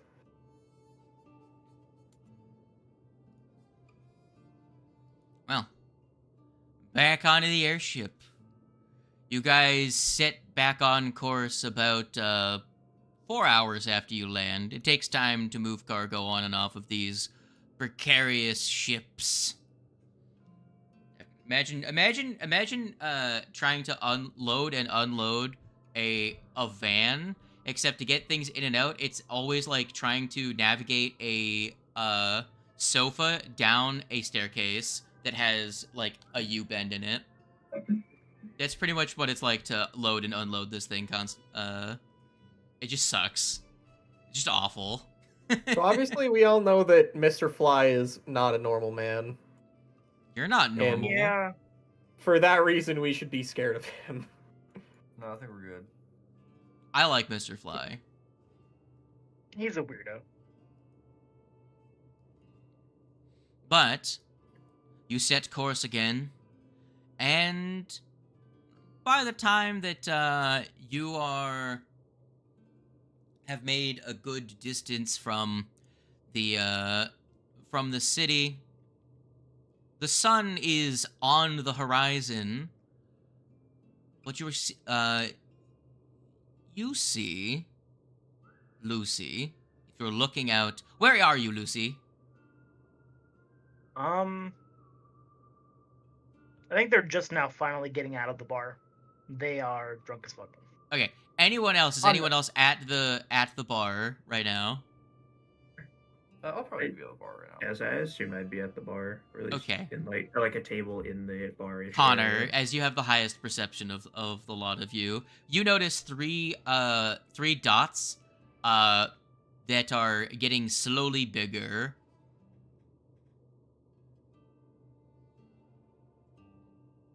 I think we might have some trouble.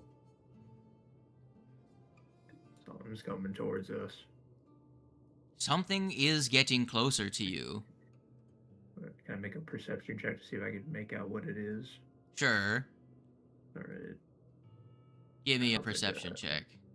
That's not great. I know there's some dots. It's this. Some sort of there's flapping. Maybe there's seagulls. You see flapping wings. Birds, guys. There's birds coming at us. It's definitely seagulls. Don't worry about it. Yep. How many times do I have to tell you this? They're fucking seagulls. Don't worry, guys. It's just seagulls. I agree. Yep. Oh no. Okay. I thought that was a 1 for a second. All right. Yeah. Zeno. Is there a way I can show just one person this? Maybe. I don't know if there is. But Zeno, what you see, I'll say this. Go ahead and give me an Arcana or a Nature check. I can do one of those. No. These dice are amazing. Well, God. It's some sort of bipedal creature with wings and antlers? Oh no, it's a... Antlers. Is it a drake? It's not bipedal, I meant quadrupedal. My bad. It's quadrupedal, it has wings and antlers. Oh god, it's a dragon. Flying everything. There's 3 of them. With wings is a dragon. They are not particularly large. You can tell that whatever is approaching you is like of medium size. Do any of you do anything to prepare? Within that one, I stepped out of the room and went to the bathroom. Okay. Very, that is fair. I'm probably standing there cautiously, but yeah, not really. Other than just Zeno kind of explaining to what they actually are, I'm just like, they look like flying should we deer. be worried? Guess we'll. They are creeping closer to the ship. So yeah, I'll have my gun drawn and be like half like ready to fight.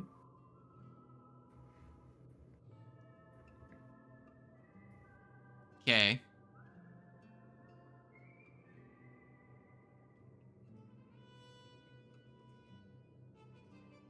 Yeah, I think I am going to do the same thing. I'll have my weapon drawn, ready to fight.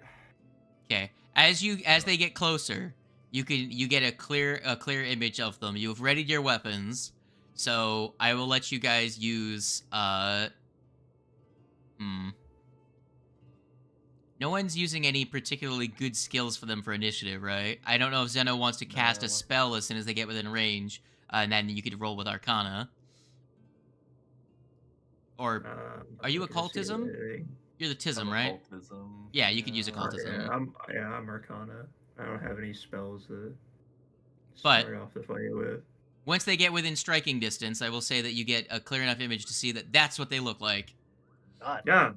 Oh. What the fuck? A Praeton. A Praeton. Let me just I'm pretty sure Lucy sees that in her fucking nightmares. Well, go ahead and put yourselves in attack position, and everyone roll me initiative with what you flavor. It's made of like 3 different things that really like to eat cats, and also a deer.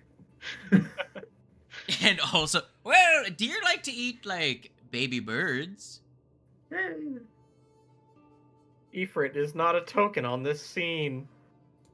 Well, that's your problem. Here, let me put you.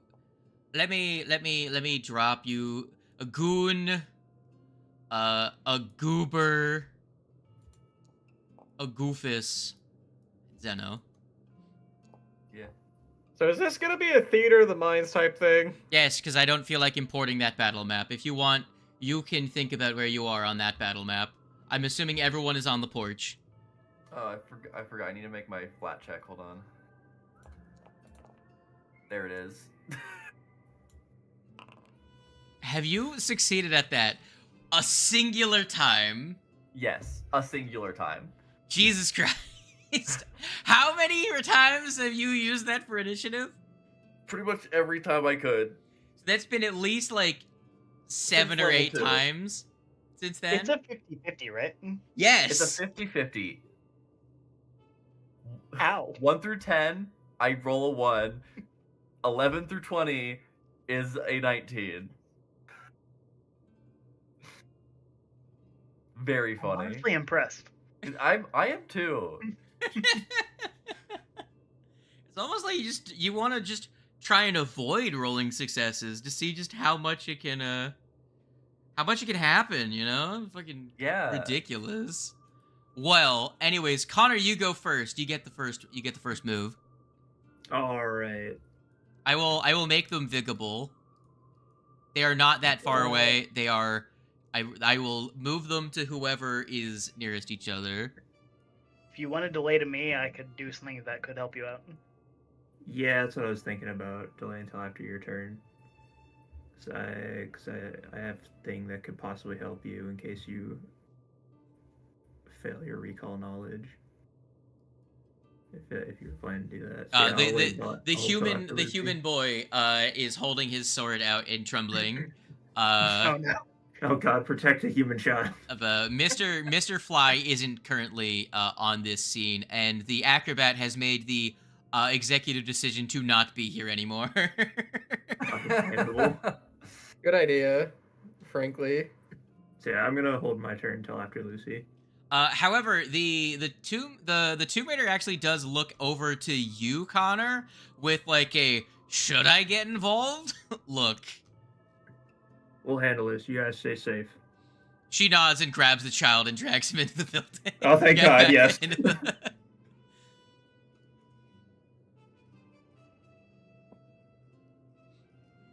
She says, let's, go protect the helm, and drags him away. with her hand crossbow loaded. And keep him away from Mr. Fly. Alright, so what are you doing? They are within gun range of you, and they are closing in on the ship. They all seem to be looking at you goons. Me no have gun. I'm gonna delay my turn until after Lucy. That's what I'm gonna do. Alright. Am I within bless range of the party, or would I have to move to that point? Everyone, if you are on the porch at the back, if you are standing anywhere except for one of the far sides of it, Bless would reach the entire platform. Like, if you are one space away from the wall, a Bless would hit every spot on the platform. Oh. Bless scroll. Hashtag bless up. And then I will attempt to recall knowledge on these things.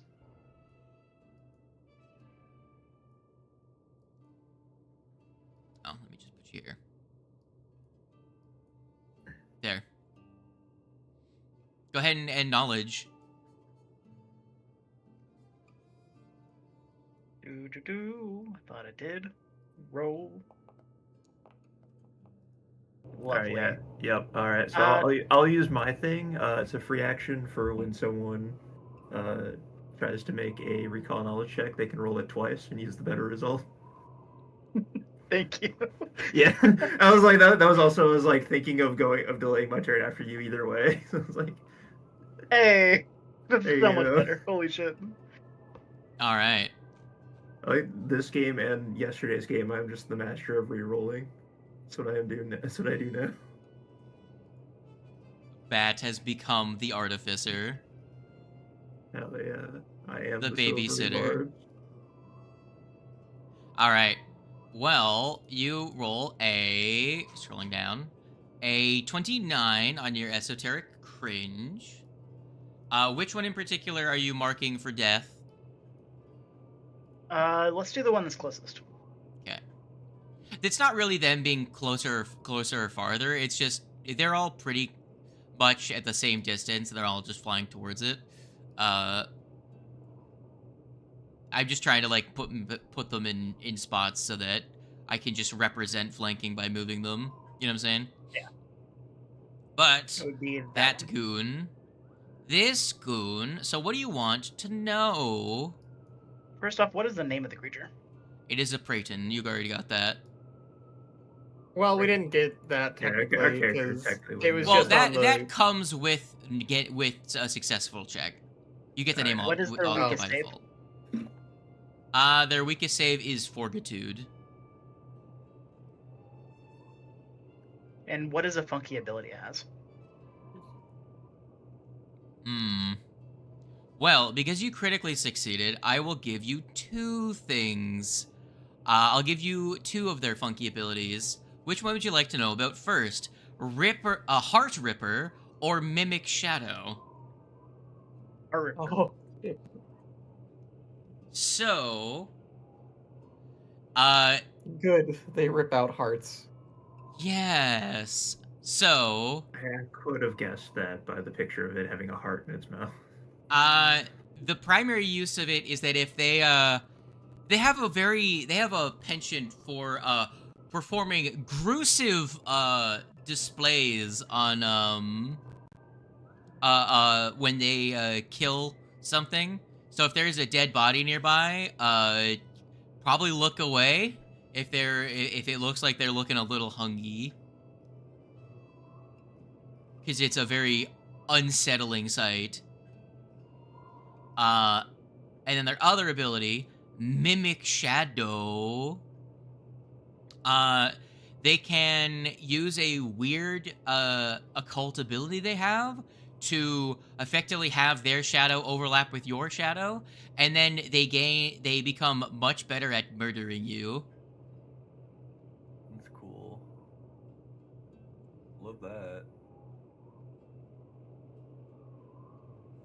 None of that sounds very good. Do they have a weakness or resistance? Because I think with a crit, I get that information. Oh, they don't have any of that shit. Yeah. They are just your standard bird dog elk. Ah, yes. All right. Well, that will be all 3 of my actions. They're just your standard abomination. Technically, they're a beast. But this guy's gonna go. Eeny, meeny, miny. Well, no, it'd be my turn then, because I delayed till after Lucy. Oh, right. Well, technically Lucy shouldn't even have gone, now that I look at this, because you would be down here. But I will let Lucy have gone, because, I don't know. I rolled, what did I roll? A 2. Hi, going to Zeno. Hi, Zeno. Hi. So, first action, fly up to you. Second action, I need you to make a will save. Okay. I can do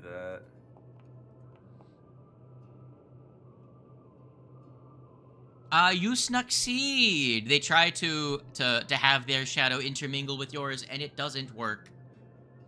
So they will. A mental effect. You can't get me. So they are going to do the funny. And which one of these do I want to attack you with? Oh, that's very funny. They're gonna try and gore you with their antlers. What? I have a reaction to that. Why would I'd you like to ring my bell and make a save.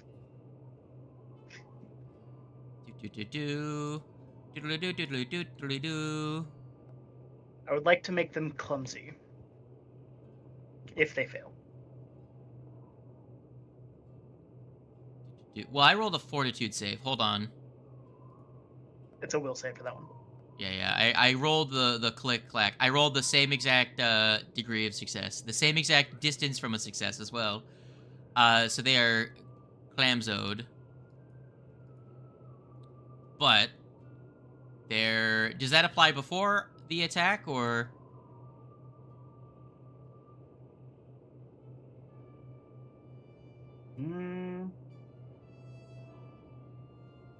And it applies to the triggering strike or spell, except where noted otherwise. Okay, so...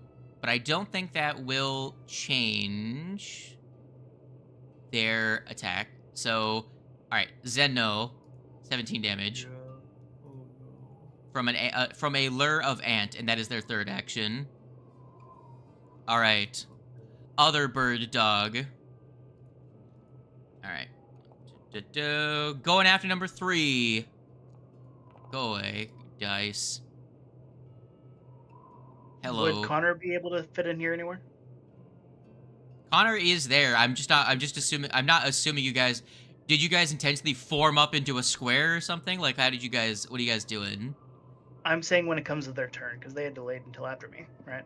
Yes, however, you weren't supposed to go.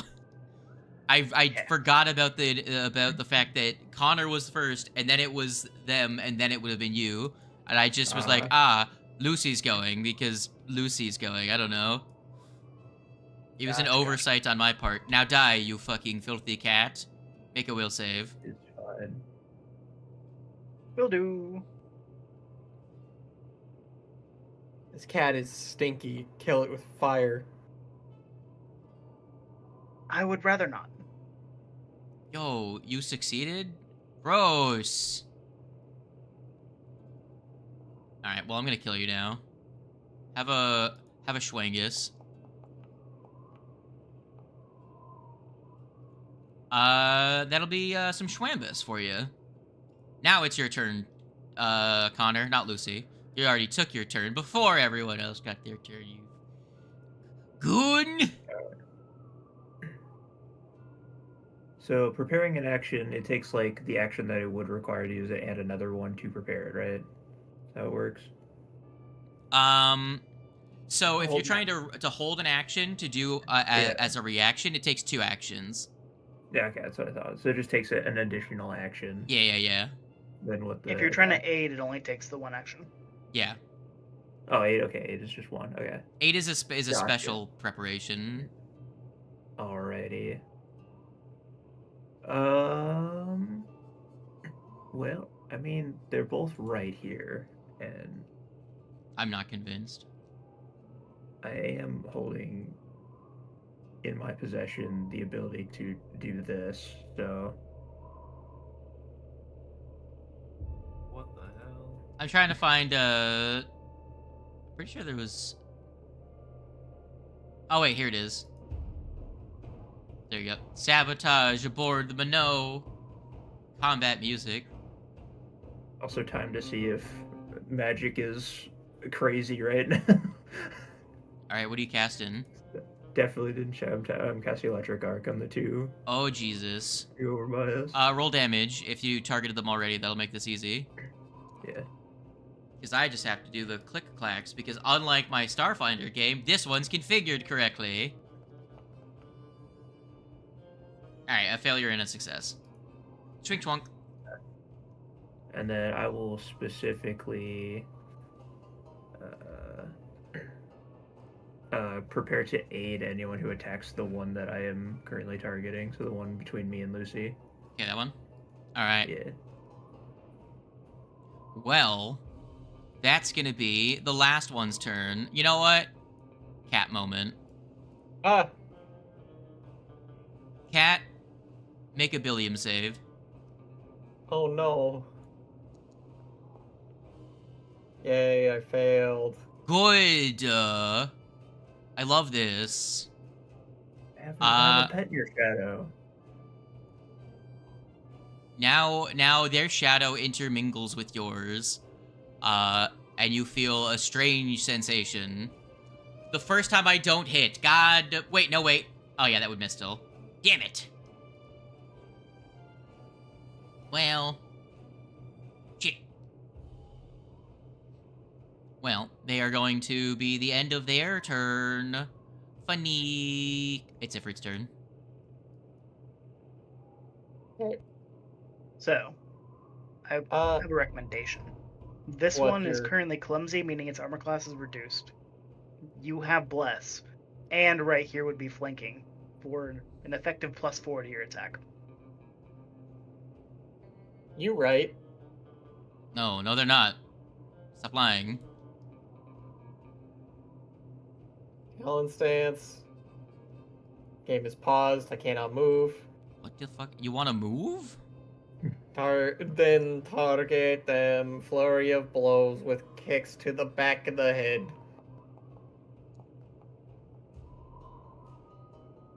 And then I'll roll the other attack just to have it ready. Ha-cha.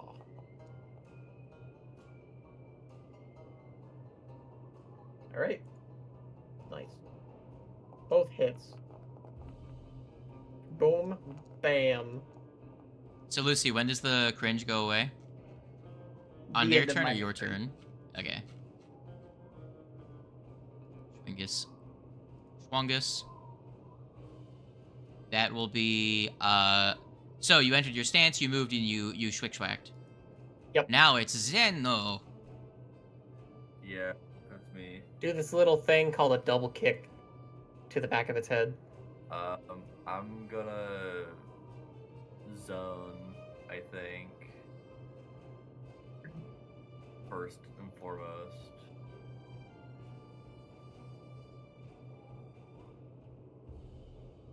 Just gotta zone everything up. Yeah, that will zone the entire platform, so that no matter what, even if they're outside of it, if I move to flank with over here, that's they have to, they're still affected by it.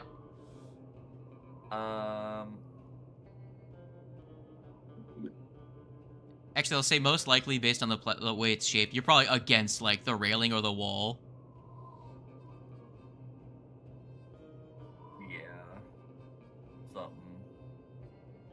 Anyways, what are you doing? Well, I'm going to, I guess, cast a spell. That's what I do, right?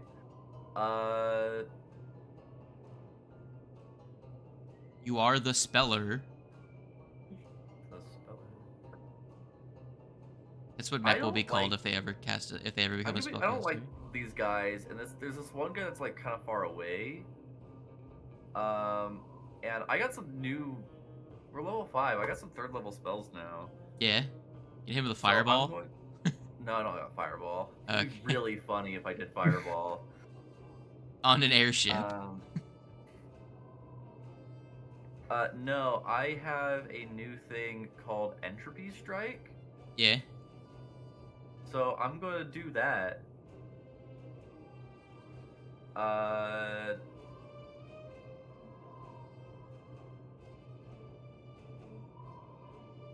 And what flavor?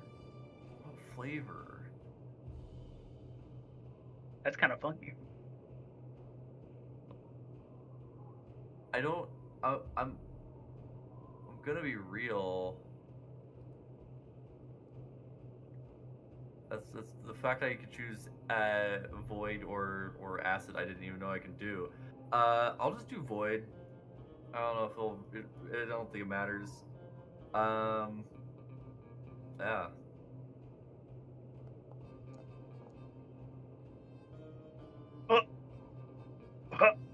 Okay. Rip. Hell yeah. Just a casual 10d8.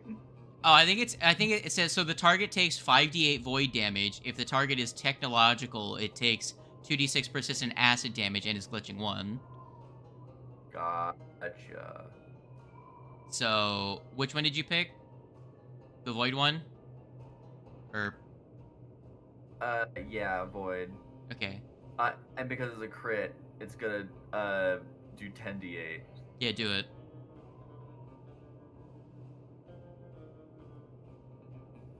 Click the roll funny. Game, it's not supposed to be 5d8, you stupid. I'm gonna add this. Add additional 5. I was gonna try and do a thing. Ignore that. Why is that d10s? Hold on. No.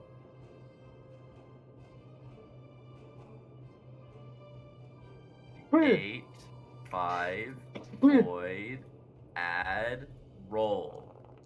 Yo! There's numbers. So 38 void damage against, Will Perry over here? Yeah. Okay. Schwinkus. He's looking, hurt. That's the turn, baby. Sadly, he is not glitching. However, I believe he is stunned 1, right? Or, no, that's only if the target is technological. Damn. Yeah. Oh, whelmst. You still took it, like, most of its health. See, it's big damage or less damage and effects if it's a technological creature. Well, this goon here, I'm gonna flip a coin.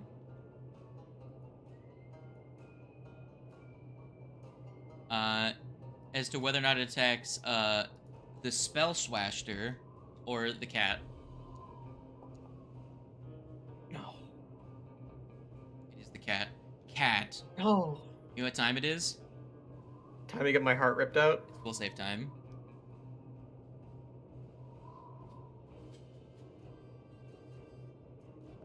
I already have my... Okay, well that one doesn't matter anyway, because I already have my, shadows already intermingled with that one. Yeah, it doesn't mean this guy can't join in. You know what? We'll try the other one. Zembo. Yeah. I want, shadow time. Oh, no. Okay.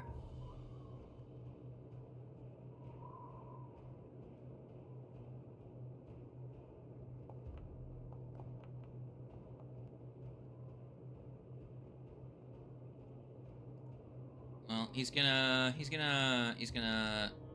since you blasted, this guy's also go, oh god! I think I have a thing for that. Okay, what are you doing? Once I take damage, I can in fact teleport somewhere else. Do you still take the damage though? Yeah. So which one attacked me again? This one. This Holy one? shit. And where is like the wall here? Like where can I move? You could move like here, like or there. Yeah. Now the question is, can you do that when you're unconscious? Oh, probably not. All right. Because these guys have deadly horns, so they're effectively like rapiers. So they got an extra D10 on their antlers, or D8, I should say. Jesus Christ. Well. By condolences. Yeah. You crit someone, and then you got crit immediately. That's fucking brutal. I mean, 2 of them are almost dead. Like, you know, it just be how the number do. Well, Rick Perry is gonna... You know what? Connor, you've not had fun with us yet. No, it's okay. It's I think we'll save. Alright. Yeah, we're good. We're good. We're good. I mean, you don't have to be mean about it. Jeez. You know. Cat, you make a will save.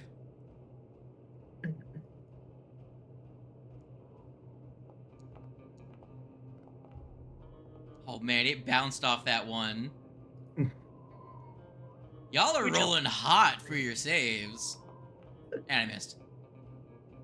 Me particularly, you just have to attack my fortitude. Hey, well, I can't do that. So yeah, well, get right. Lucy, die. It's also your turn. The dogs are snarling.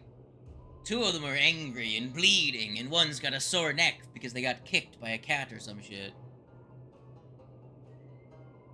And so you back up to the far wall? Actually, their spine is feeling a lot better. Yeah.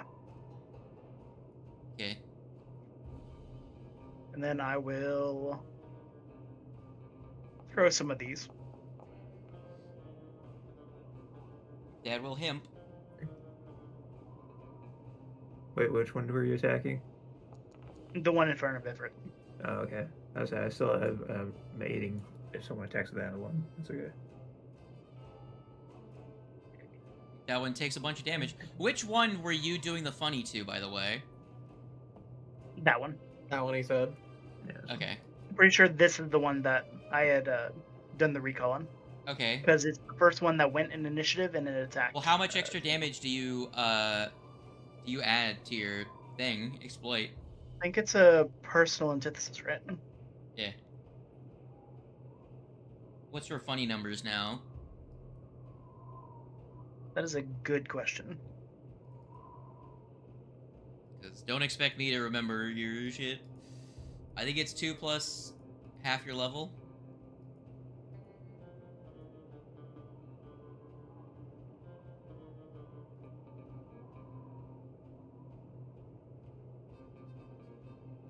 Yeah, 2 plus half your level. So you're level 5, so that'd be 4. So he takes 4 extra damage. Yep. Alright. Oh, he's rough.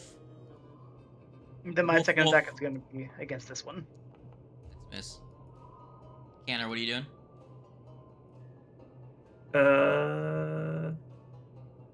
They made the attack. You had your reaction to aid against that one, right? You attack that one? Yeah. Yeah. I attempt to aid. I don't know if an aid's going to change that. No. No. Alright. But you use your reaction to try, but it doesn't work. Yeah, that's fine. If you guys were 2 levels higher, there would be a pretty sizable chance of changing that result. Yeah. Alright, well, I think we're gonna try and just take out the one that's almost dead. I'll start off with a... let's do that. A normal strike against him. Hamada. That's a hit on a 5. Alright, we'll take it. Gunslinger accuracy moment. Again, you're master. Oh, come on! Oh, man. I want to perish. Oh, man. Oh, man. It happens again. I want to perish. No. It happens again. Well, I can't wait for Slade to say it's left with 2 HP. Well, take it 1 electric HP. arc, then. No fucking shot. I'll hit it and the one across the ship from me.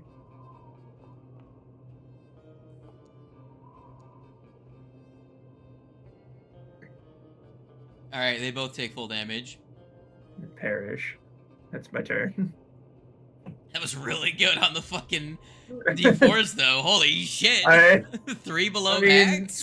Swings and roundabouts. We'll take it. Alright, well, this one's gonna fly over to you. It's gonna pretty much go out around the balcony over to you, because they have a really high fly speed. 50-foot fly speed to get to you. Okay, give me the funny. Yup. God damn! Y'all are fucking crushing that save. That's it halfway between a 2 and a 20 for me. I was like, oh god, which one is that? What the fuck? Ow. Well, this is going places. Oh no. Well, it has to happen both ways sometimes. Oh, I'm still alive. Yes. Oh no. I also live by 1 HP. Brother. What the fuck? I rolled 45 damage. Alright, that's the end of his turn. Ifrit, it's your turn. Also, Zeno is dying. Yeah, it's also a thing. Wait, who dropped Zeno specifically? I think it was this one, right? Which is it was dead. that one. Yeah. Wait, so that's that one. So Zeno... Well, you're the same point in the initiative. You didn't move. Target that one. And flurry of blows.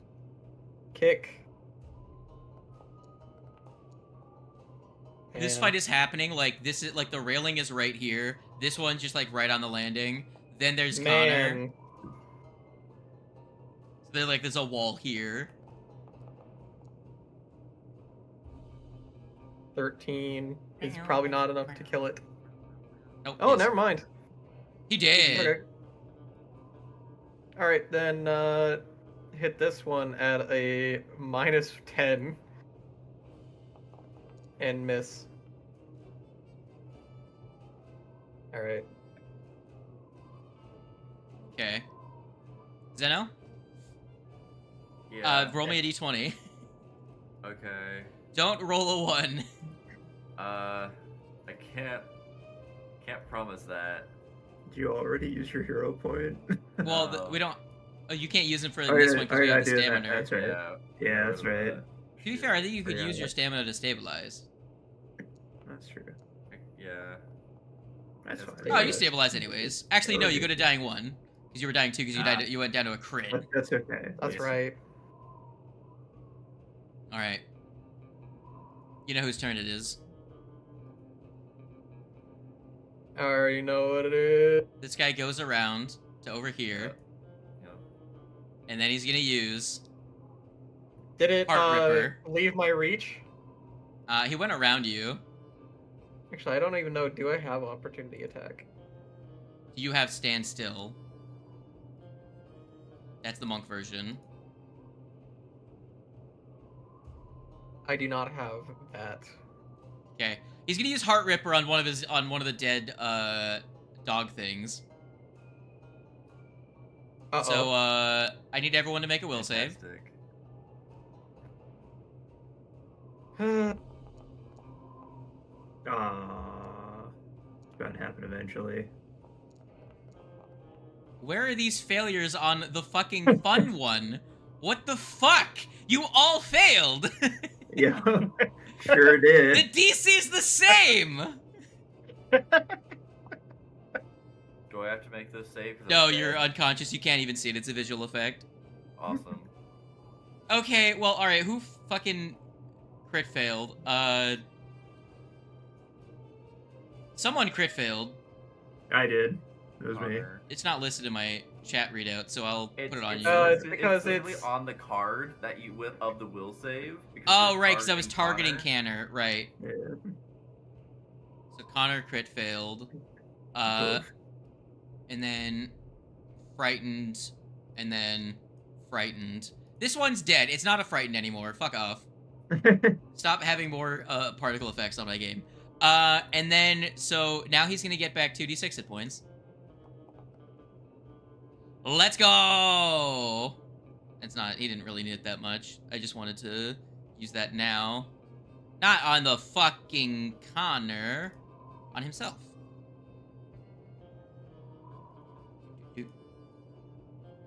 Okay. Now, with his third action, I'm gonna flip a coin. Do I finish off Canner, or do I take out the fucking cat? Go after the cat. Alright, here comes nat 20. Damn, no nat 20. Ring the bell.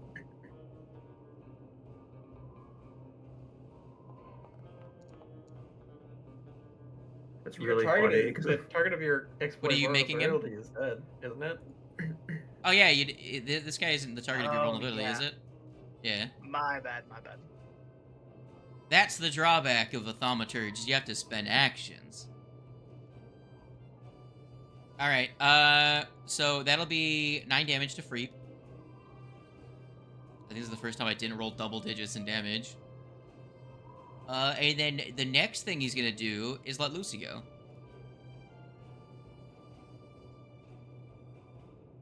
Lucille Ball, you have one ally that is unconscious, and one ally that is about to be unconscious. That's it. You wanna pick up Zeno, and then I can try and murderize it a little bit. I would have to pull the scroll of healing, which would be my entire turn. Pull the scroll, 2-action heal. Yeah. To be fair, Zeno would then have a turn. Yeah, I was saying you get up Zeno, and then we'll smack the dog. Okay, we'll go with that. Smack his ass. There, you're the one that has the ability to heal the most in a single burst. And I have a greedy healing ability. I can't share it with you guys. I have no healing ability. Hell yeah, I love healing dog. And then I die. 16 healing. Goddamn. Guys. Oh, that's right. Oh, wait, that's right. Yeah, no, never mind. I take 16 damage. I forgot. It's been too long. I didn't say anything. I didn't say anything either, but... I fucking forgot! It's been too long! It's been relevant. Dying too! Yeah. I'm sorry. You can't use healing spells on humans! I didn't know that. I don't know how much we can't use healing spells on humans. I've seen it happen all the time. Well, that's it's my your entire turn, turn.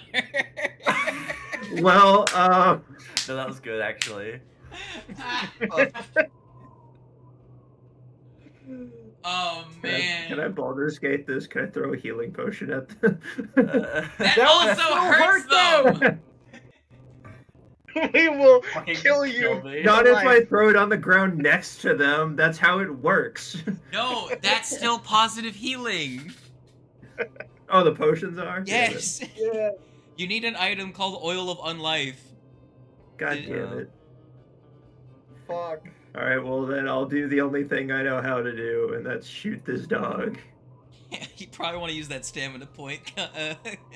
Yeah, I'll be doing that. Everyone sees as you cast the heal spell on Zeno that Zeno just starts to shrivel a little bit.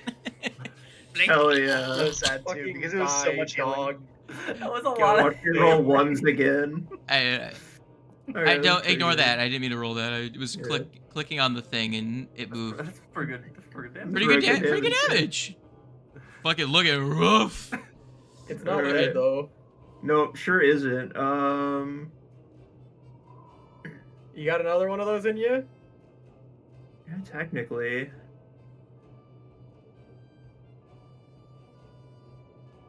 I'll hit it with a frostbite.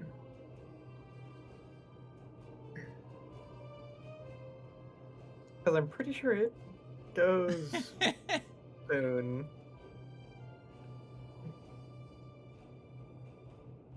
Oh wait, I have to make the save first. Hold on, I should do that first. You would save. I got full damage anyways. Okay, I was like, I'll gladly just take the full damage, but. Your turn ends, so now my turn to go down. Your frightened should get reduced by 1. It did. No, yeah, it went down by 1. Wait, you were the one that crit failed, right? My bad. Yeah, it did. Yeah, it did go down.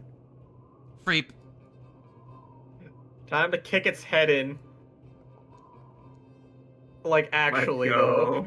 Like actually though. Let's just actually just crit this thing to death. Okay. You snap its neck and it tumbles off the back of the thing and plummets down and like you just see a plume of sand as its dead body like smashes into a sand dune. Close one. So we all completely forgot that Zeno is a human, not living, right? Quick, your healing spell didn't work. Try it again. They must have disrupted the heal spell. Yeah, there you go. Wait, to be fair, Zeno should have got a fortitude save against that. You could have crit failed and gotten dropped to dying 3. That's true. It's true, yeah. Roll it, actually. Let's see what happens. Let's see if Lucy obliterates you. Lucy's fortitude DC. Lucy's spell. Your class DC. Hold on, let me go to your proficiencies. DC 21. DC 21? Yeah. We win these. Was I frightened? I think. Oh no! No! Oh no!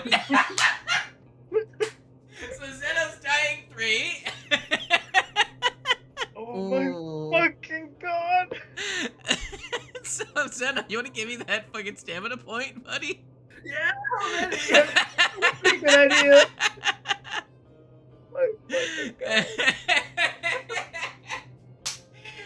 What's so funny about that is that if you had fucking failed your first save, if you had failed your first one and got a dying 3, the cat would have killed you outright.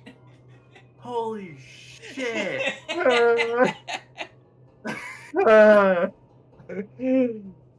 This is only funny because you rolled an 18 on that first flat check.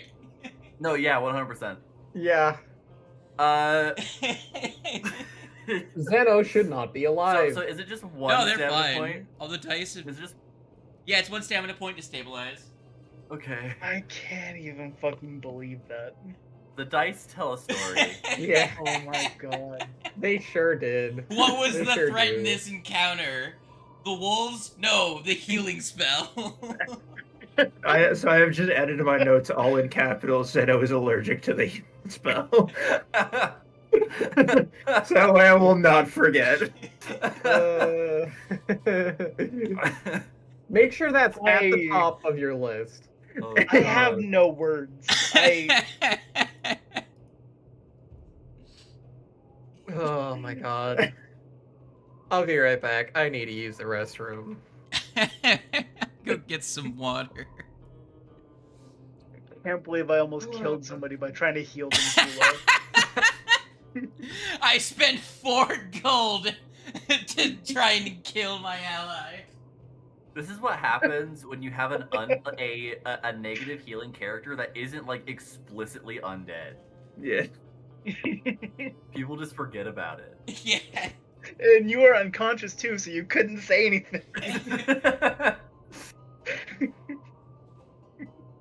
See, the reason why me as a player didn't say anything was at first I also had forgotten, but then I quickly remembered, but it was like conversations about it were still happening. I'm like, no, I'm gonna let this happen. What are the features that do that? It's just the negative healing feature. Yeah, I'm Dampier. That's why they're so human. They're half vampire. Yeah.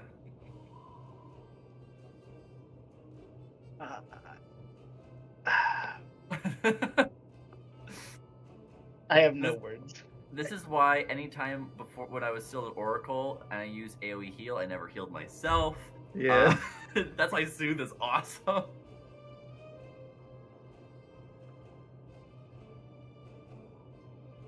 Holy shit. Well, you're alive. I'm alive. Kinda.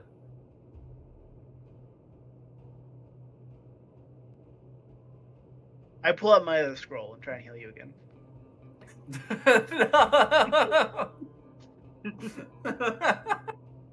Maybe this one will work.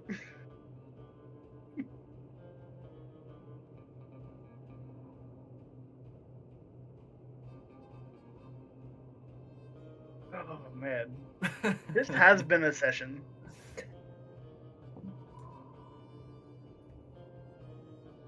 Very funny. Really fucking funny. I'll be back in a bit. Oh.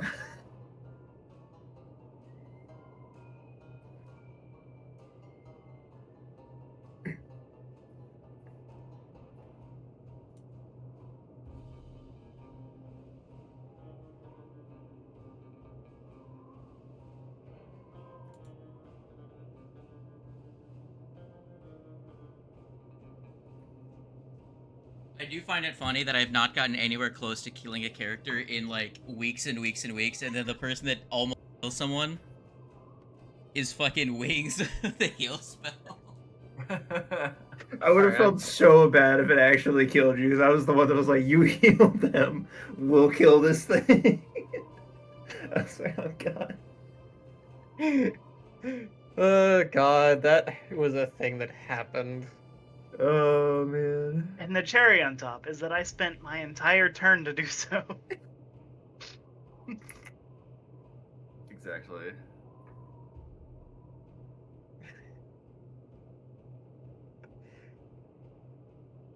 Fucking brutal. Too funny.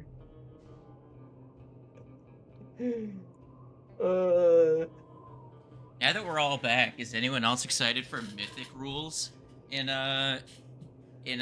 War of Immortals, which is coming out soon? TM. Yeah. So is that for past level 20? No, it's an alternate. It's pretty much an alternative. It's like an alternate rule, the same way that Free Archetype is. Mm-hmm. It's a separate progression path that you can follow, and I believe there is your path actually has what's known. So all of them use a resource called Mythic Points, and they replace hero points. And your paths give you explicit ways of regaining them. That's funky. And they have you have special features that on how you can use them. Okay. Including like one of them lets you, if you miss, you can re-roll and add 10. Oh, that's funky. Oh, it's whack. So it's like a different way of doing hero. But how it works isn't that you. It's not that you re-roll and add 10. It's re-roll the check and treat your proficiency as though it was plus 10. So you get mythic proficiency. So you get mythic proficiency. So if you were just trained in something, you go from a +2 to a +10. But if you're legendary, you go from a +8 to a +10. So if I was to attack on a 15, attack again on a 10, and then on my third attack, if I use that, it would set me to a +10. I'm pretty sure it's you re-rolled using the higher proficiency. But no, what I'm saying is that you know how trained is +2, expert +4, master is +6, and legendary is +8. What it is that when you re-roll, you change your proficiency to mythic proficiency, which is +10. Gotcha. So if you're already super, super good at something, it's not as effective. But if you're kind of like mid at something, you become really, really good at it. That's kind of cool. It encourages you to use it for like big epic things. Like if you're a wizard really and you.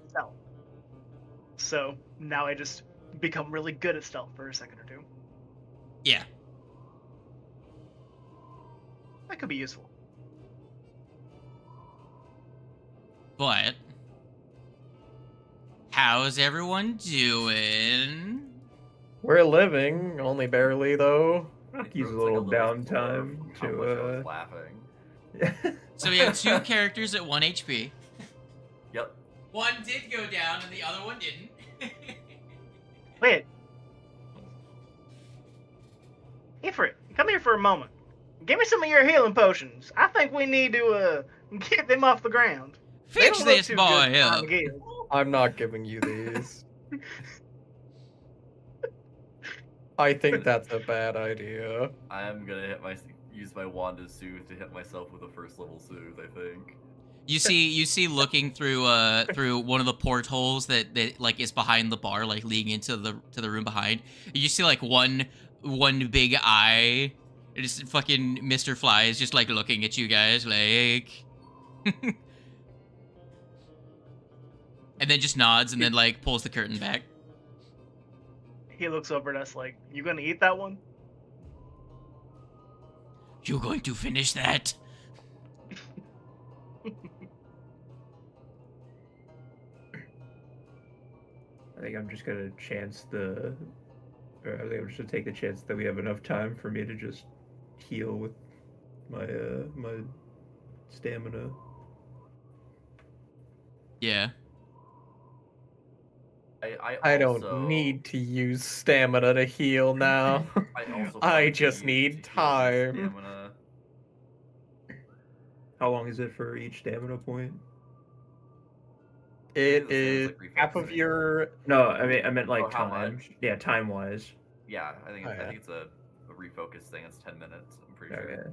I will say this: it was a really funny idea we had. I had said that Karmer might join us. Karmer was going to play Winslow. Oh, that's really good. We talked about it yesterday. And it was going to be their job to act like an edgy veteran pilot. Alright, I'll use 2 stamina. Yeah, but didn't work out. 41. If I use a focus point, I can heal up. My healing's flat 20 right now. It's great. Same, yeah.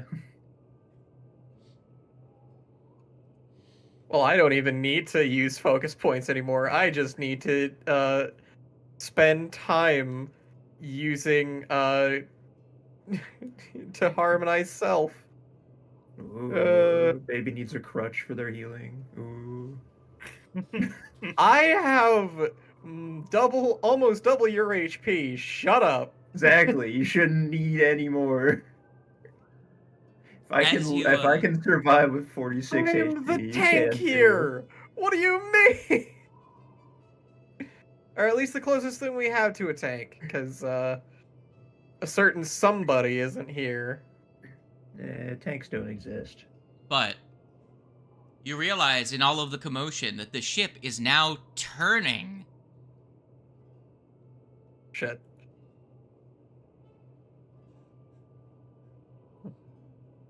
Run inside. Yes, you head inside, and the 2 goblins are. You hear arguing from above you. You go up the stairs. You hear it above you even more, and you go up the last flight of stairs up into the internal framework of the ship, and you can see the 2 goblins on a catwalk arguing with each other, like you were supposed to be in here looking at it. Well, I was trying to avoid the bird fucking things. It's like, well, you shouldn't have left the engines unattended. Well, we should first figure out what is wrong. But you can tell one of the engines is turning, the other one isn't. Well, that's a problem. Just a wee bit. If you go over and ask them about it, they tell you, you shouldn't be up here. This is for staff only. We'll figure this out. we're veteran mechanics. And then the other one, like, shoves past him and he's like, what the fuck, man? As they go back to bickering next to the engine, and you can see, there's something going on. You can hear a weird noise coming from the engine that's not turning. Do they seem like they can actually take care of it? Yeah, they are mechanics. They're just fucking goblins. Okay. Can I go to near the engine and see if I can't use my engineering? Yeah, go ahead and give me an engineering lore.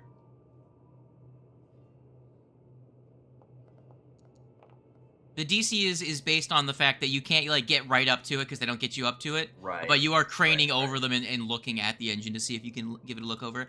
Yeah, you actually notice what the problem is. You see, in a spot that there shouldn't be, what appears to be a chain link. So there's, like, a missing chain? As in, like, there is a chain link that there is another link attached to it, and you assume there's more chain that just goes out of sight into the engine. It is a clockwork engine, to be clear. Right, but I'm trying to, like, are you saying that there's, like the chain has come You see off, the end of a chain. You see the end of a chain peeking out of one of the crevices of the engine, where you're like, there shouldn't be a chain there. Gotcha, so it's like broken or moved or something. Yeah. Do you point it out to the goblins? Yeah, like, I don't think that chain should be there, but... They stop shoving each other back and forth, and the one goes to look, climbs, like, up onto the stuck gears. It's not like they've stopped it, it's just it's not turning, so they feel comfortable climbing up on something that is clearly only not turning because it's malfunctioning, but climbs up and looks in and, like, looks into the engine. He's like, and they turn and turn to the other one and says, get up there and back up the key. Well, back off the key. I need you to release the tension. Let me get a look at this. And then they start carefully, like, fishing out what looks to be about 10 feet of chain that has found itself wound up inside of this clockwork engine. It takes them about 10 minutes. It could have potentially taken them an hour to figure out what was wrong had you not assisted. But they're able to carefully uncoil and unspaghetti this length of chain from the inside of the engine. And they're both just scratching their head like, the fuck?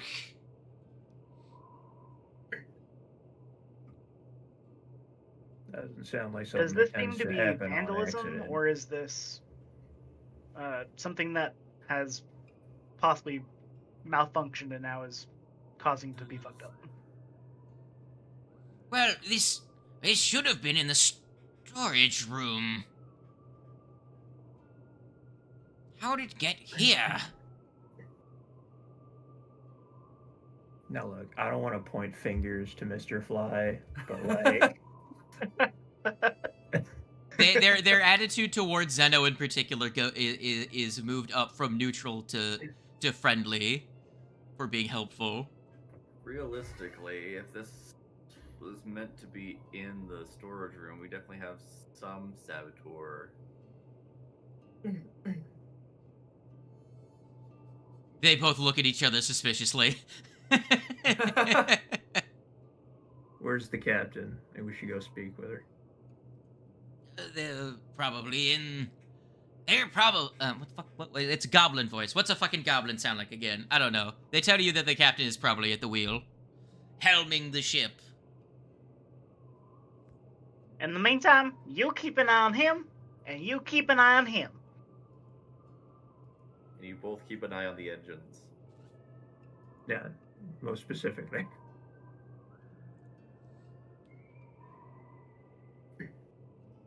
So, oh yeah, I'm gonna go talk to the captain.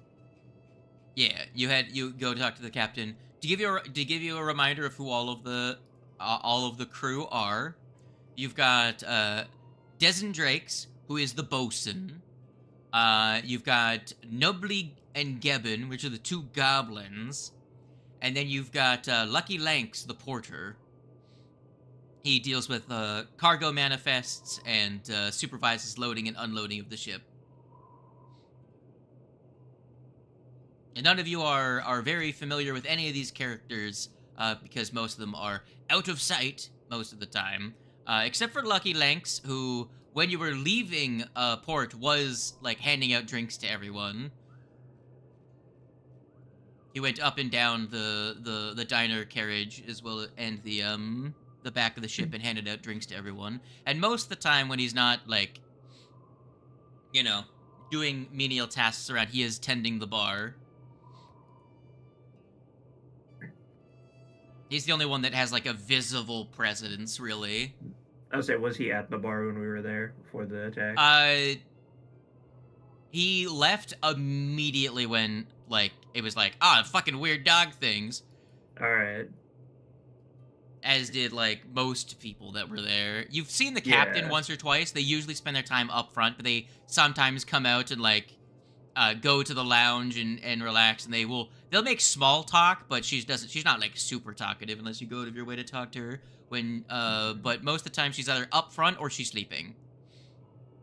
Alright, so it was Lucky Lanks, the goblin. Who else were the other? There was two more, I think. No, so Lucky Lanks is the halfling. Yeah. Lucky Lanks, the halfling, and then the two goblins. Then who else was there? Nulby and Gebben, which are the two goblins, and then Desin Drakes, the male half-elf bosun. Alright. That was it. It was the only... So it was Lucky Lanks, Desin, and then the two goblins. Yeah. So 4 in total. Okay. And then the captain, or, you know, potentially any of the guests, if they are on your radar. All right. I want to run off and try and find Mr. Fly. Mm-hmm. And I want to, like, stalk him. Keep an eye on him, but make sure I'm not seen. Well, go ahead and make a stealth check then.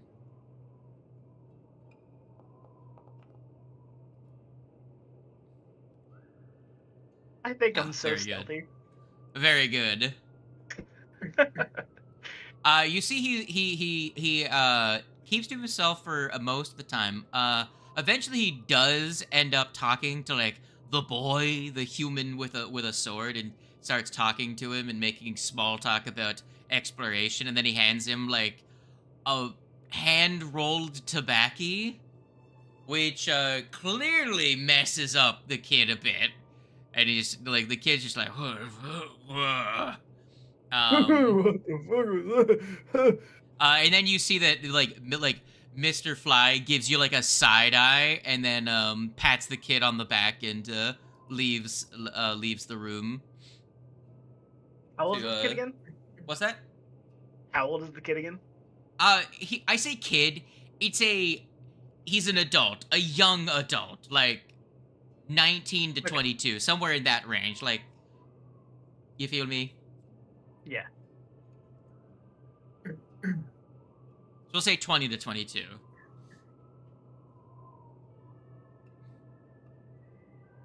I personally trust Usava. I know them. I don't feel like they give me the vibe of someone who would sabotage the airship.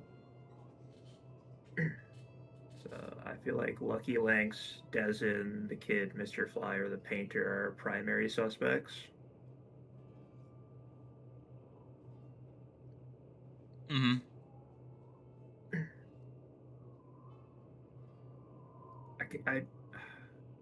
We were fighting for what? How 3 rounds was it? Was that combat?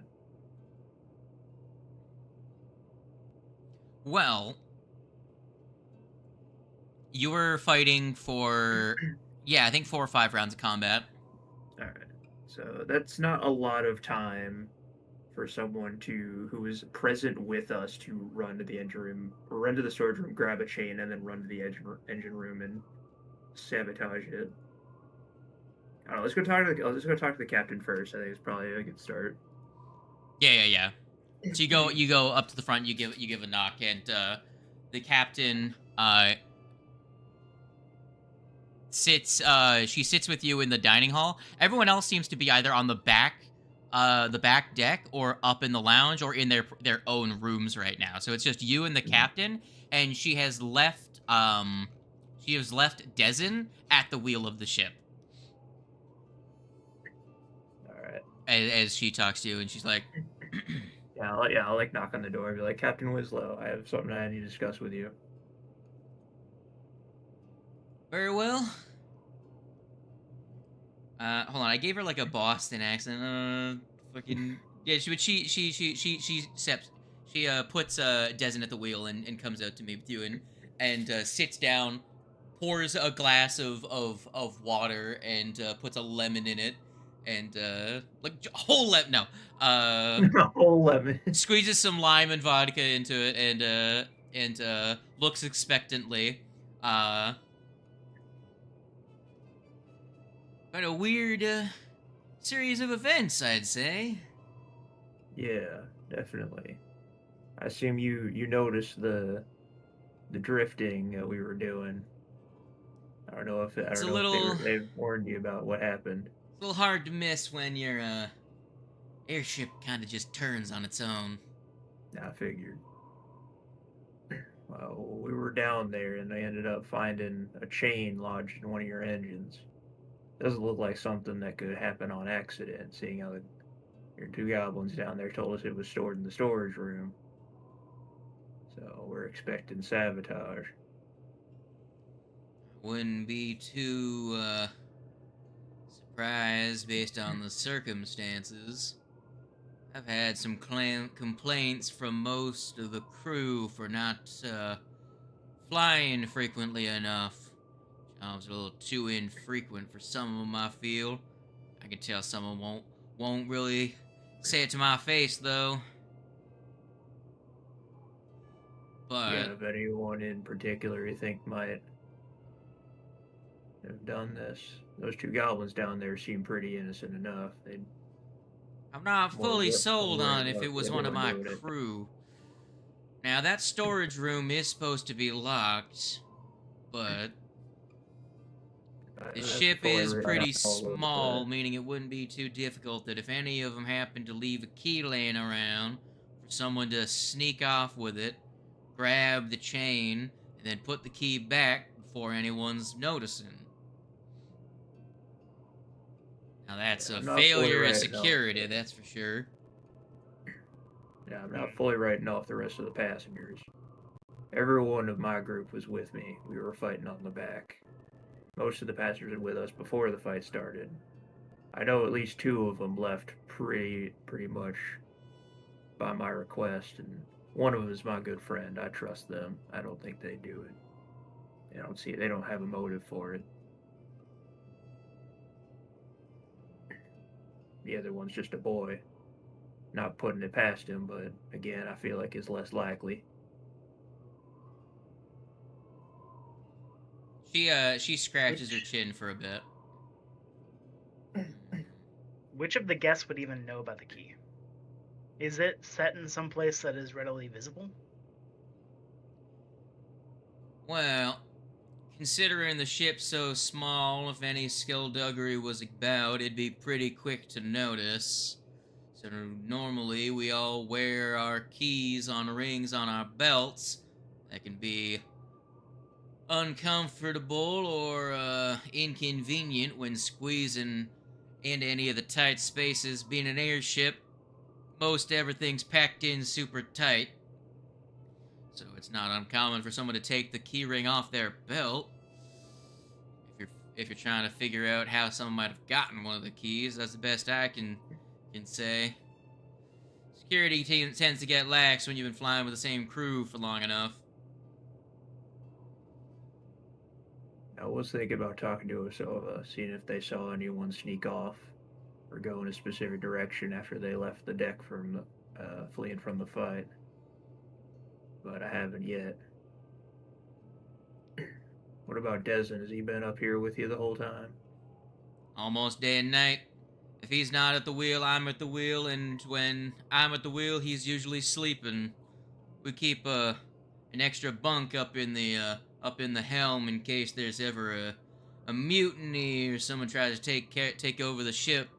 Whoever's at the wheel can lock themselves in and still have a place to sleep. And it also makes it so there's always someone secondary on hand if we need two people to navigate in a storm. He does step away every once in a while. Did he happen to during the scuffle? Well, he went out to make sure that everything was good, but he was only away for a couple minutes. I don't think it was him. Can't rule it out, though. If there's any of those four that I trust the most, it would be Dezen.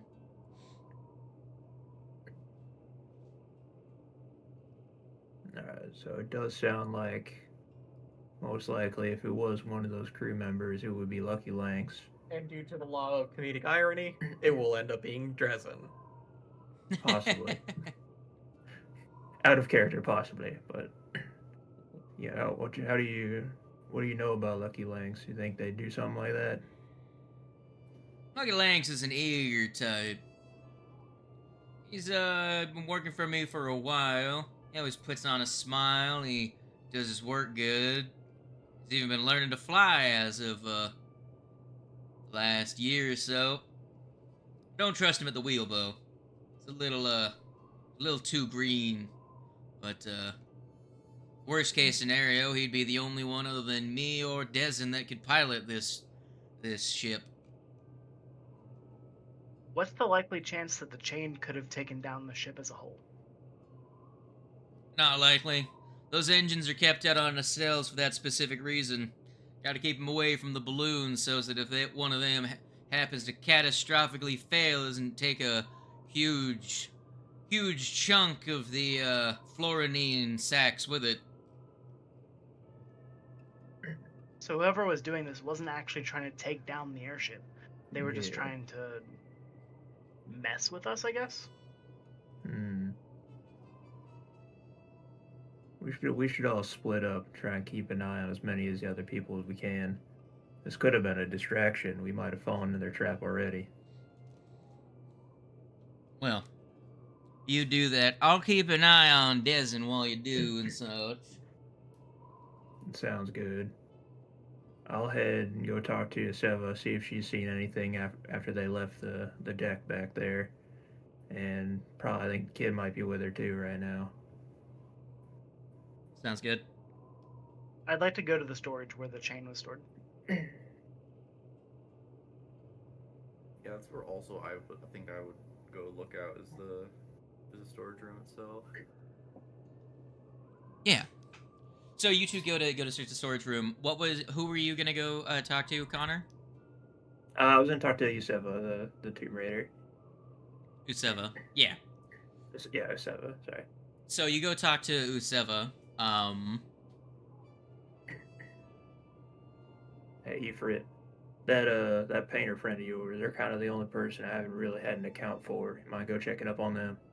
Not a problem. Sounds good. Well, you go talk to Useva. Useva is nice as always. A little like, she was on edge, but seeing you come in and she's like, a friendly face that is also capable of protecting themselves. Been kind of on like make sure the kid doesn't like trip off the side of the ship or duty for a little bit now, till everything calmed down. Hey, I'm sure you also noticed, the little drift in there we did. Seems like someone might have sabotaged the engine. And I'm wondering, when you guys left the deck during the fight, did you notice anyone kind of go off by themselves or go towards the storage room? I would assume I'd know where it was now. I'd be like, he's in that direction, that part of the ship. Well, when I brought the kid inside, he, I'm defaulting to fucking a southern accent now. Yeah. Despite defaulting to Boston for the entire beginning of the session.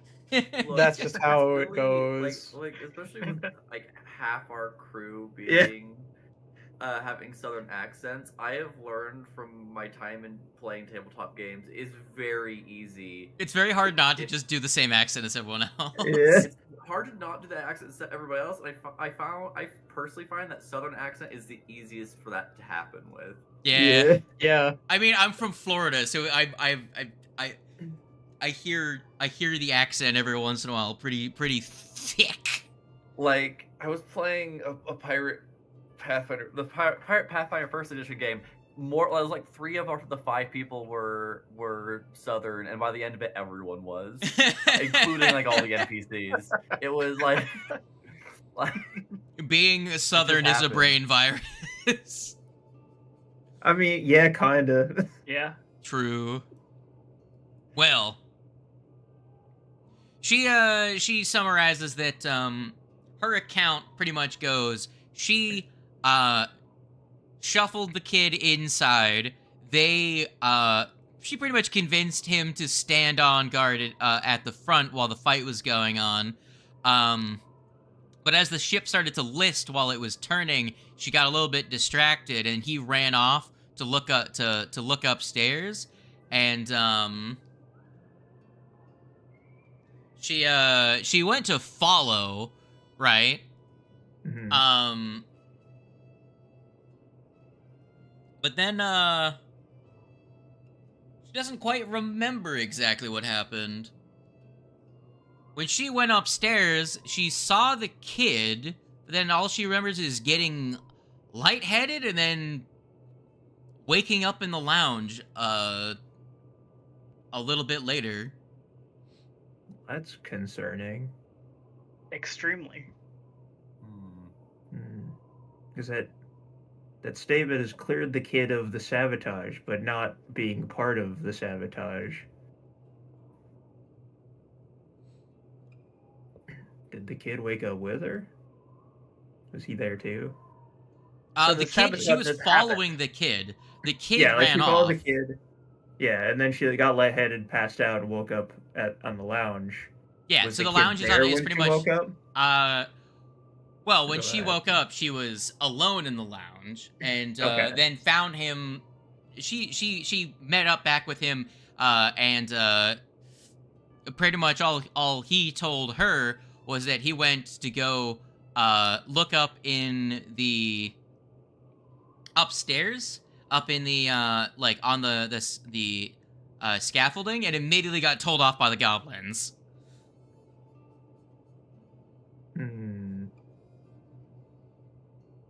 But he's gained a little bit of suspicions here. Then she has a bit. You notice during the conversation. Make a perception check. Make a perception check. Make a perception check.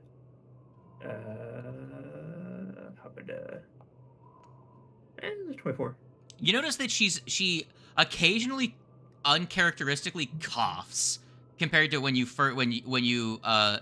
first met back up with her at the start of all this. She does just intermittently, occasionally, just like turn to the side and like cough. I do like a medicine check to see if I can. Sure, go ahead. Discern.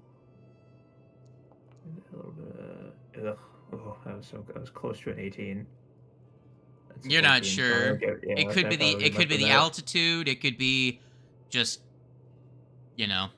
any number of things. Could be the mana waste. All right, I'll keep it in mind.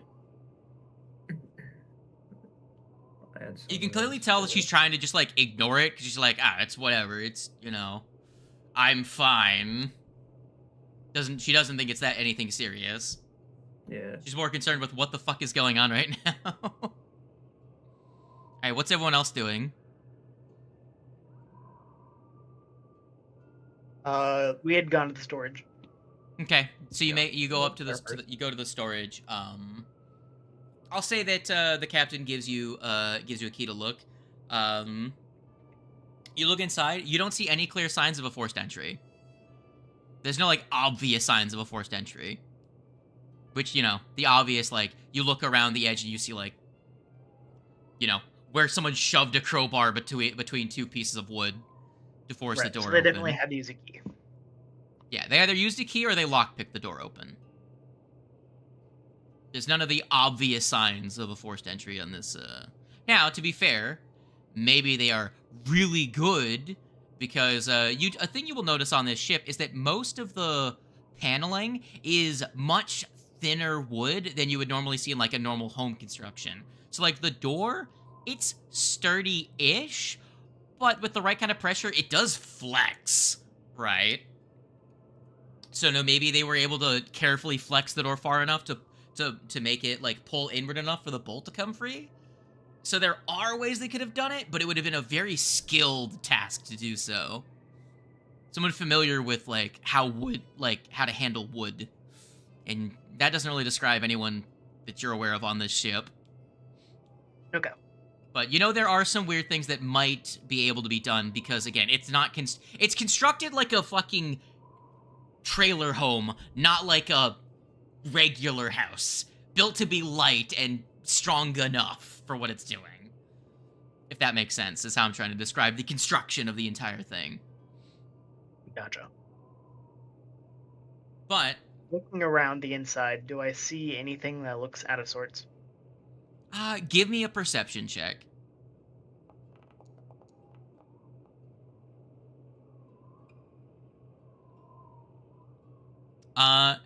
You do actually find a hair that is caught in one of the pieces of wood near where the chain would have been stored.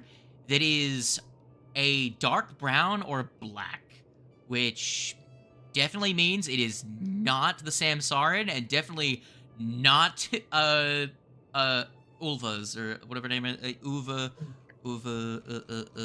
Fucking Usava. fantasy names. Usava, yeah. Because both their hairs are blue. But I'll most of take the a rest of the crew napkin have and then black put the hair. hair in there and like shove it in my pocket.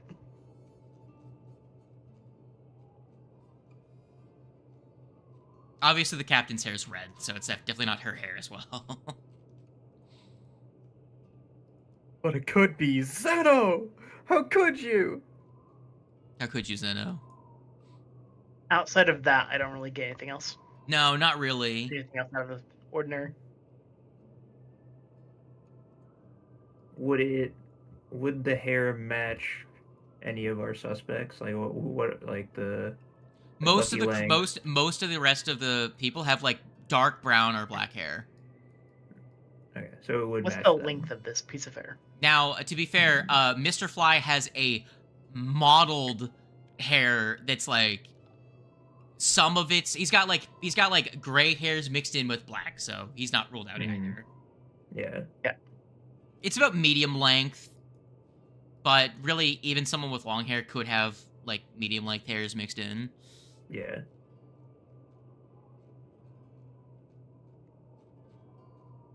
All right. Was anyone else doing any other investigating? Ifrit, what were you doing? I was gonna go talk to our Samsarin friend, but I guess probably still go talk to them and see what they have to still get an idea. Say like if they saw anything. Yeah. So I'm still not fully ruling out that this was a one-person job. No. When you talk to her, she's normal. She has a pretty easy thing. She was in the dining hall when it all happened and can corroborate what the other person said. But she stayed there during the whole thing because she didn't want to get involved because she's just a fucking gymnast. She's not a fighter, and so she stayed put. But so she can corroborate what Usava was saying of they stood guard there, and then the kid ran off, Usava followed, and but otherwise, what she's been doing is she's been like just practicing like stuff, but she does look a little disappointed. She's very clearly got like a dissatisfied look on her face.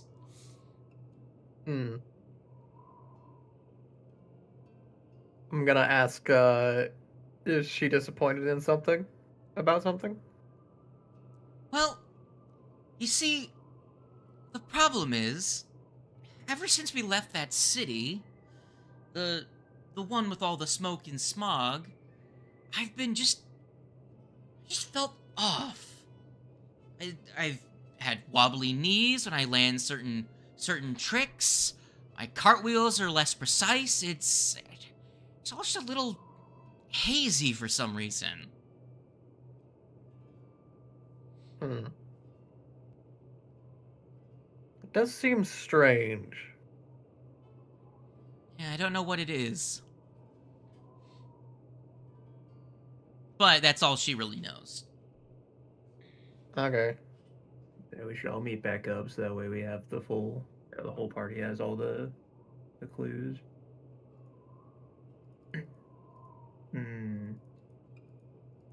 So that rules out our gymnast, Usaba, and the kid. As far as for the sabotage, the most part, being the culprit of the sabotage, but maybe not being a part of the sabotage. Honestly, I'm really leaning. I feel like we need to go talk to Lucky Lynx. I feel like it's a lot of cards are pointing to him because we have two characters that are discussing feeling odd since they've left, and the first thing we did when we leave was drink. And he is the one that served us the drinks. He also has a reason because he's learning to run the ship, but she doesn't trust him to actually fly it. And maybe he wanted to set this up in a way that he comes out of it as a hero. But maybe we've sabotaged that. I don't know. There's just a lot of things that I'm like, I feel like this is lining up for Lucky Lynx. I feel like we should go talk to him. Yeah. Can I roll an esoteric to try and figure out, like, if there are any effects on the atmosphere in this area that could be causing lightheadedness or somebody to, like, cough really bad or that kind of shit? Would this area be known to cause health effects? Zeno can give a mana waste lore if they want.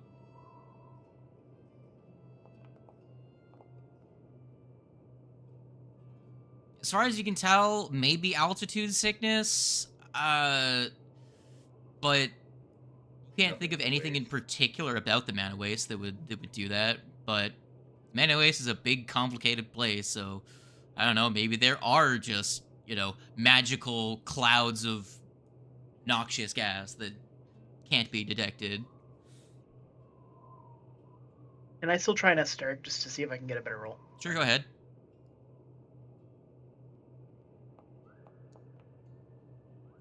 That's 20. People are being poisoned somehow. You can't pinpoint how it is though. They're definitely no one's being like injected with anything.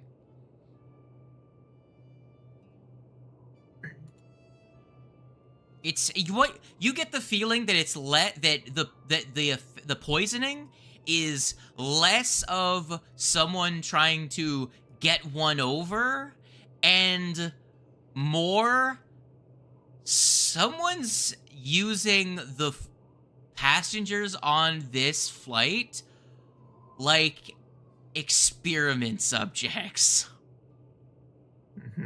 Really? That's the impression you get. From your nat 20. I am really leaning on Mr. Sky now. Mr. Sky or Mr. Fly? Mr. Fly. He is still a suspect. I'm not gonna lie. I would like at least some of us to go and talk to him. Well, as I was saying before, the sun was going down when you fought the bird things. It is now getting, it is now definitely nighttime. You guys are in a lantern lit room with likely you went down, grabbed your food, and came up to the lounge to eat while everyone else is down in the dining hall, so that you have some privacy while you're eating. So it's definitely like it feels like a Jules Verne novel type scene right now, is what I imagine it's like in this in the lounge.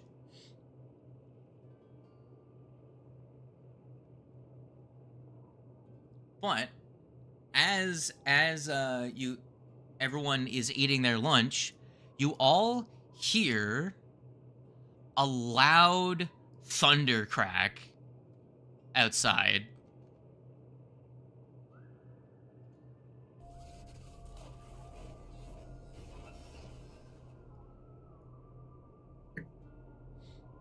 Connor's pretty on edge. He's kind of like hand on holster when the thunder goes off.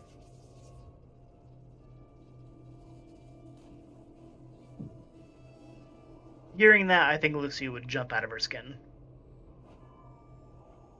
Cartoon-wise, I think she's like stuck to the ceiling at the moment with her nails.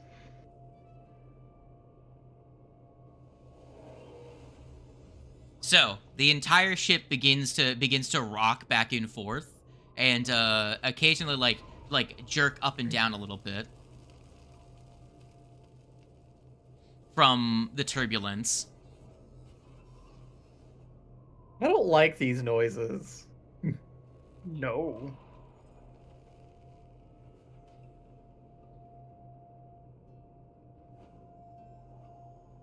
Did we fly directly into a storm? That's what I have to guess, because it says Mana Storm. But I like the look of this. But you then hear, as everyone else is down eating, down the hall, you hear the sound of a scuffle. Yep, I'm immediately going. We run down there. Yeah, we run down. Okay. You open the door, and Captain Winslow is holding her side, and there is a large viper in her room. Fuck. Attack the viper. Okay, you attack the you attack the viper? Yes. Okay. You guys can easily dispatch it, but Winslow is very clearly delirious now. As she's holding her side. Bleeding and clearly poisoned. And we don't have a medic on board. Well, funnily enough, I reach into my bag and pull out some antidotes that we picked up from somewhere. I'm gonna give her one. I don't know if it's gonna do anything, but it'll at least try and help. See if it.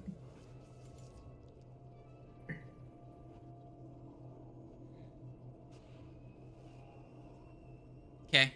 Go ahead and let me see. Does the antidote make a counteract check? Let me. It doesn't do counteract check. It gives it a +2 item bonus to fortitude saves against poison for 6 hours.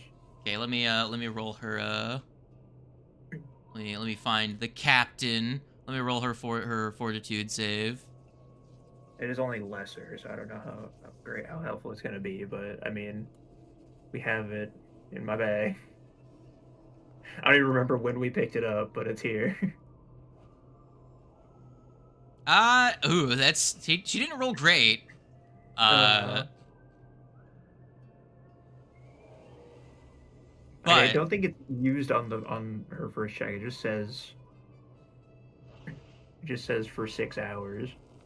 I know, but you can see that she is struggling to stay awake. Did one of you say that you cast a spell or just using the antidote? I just use the antidote. I don't think I have a spell I can use. Yeah, I don't have anything either. I don't even fucking poison related spells, can I? Okay. Well, you hear footsteps running down the hallway, and you hear Lanks shouting, "Captain! Captain! We have to land in this What happened here?" As he sees the... And then he's like, "How the fuck did a snake get on an airship?" That is a question I would like to know. I'm tired of these motherfucking snakes. Snakes on this goddamn shit.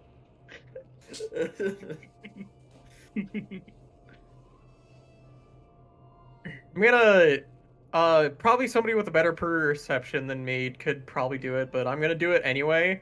I'm gonna listen into how he's speaking to see. Sure, make a sense motive check. Yeah.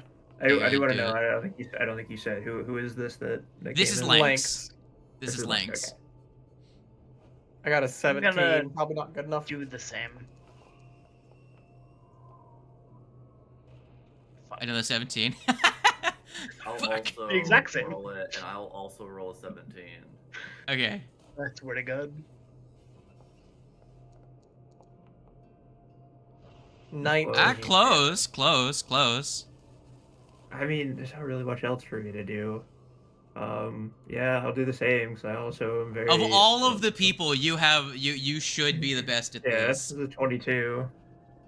None of you can tell. Damn. All right. If he's lying, it's a great act. If he's being genuine, this is probably how he'd act.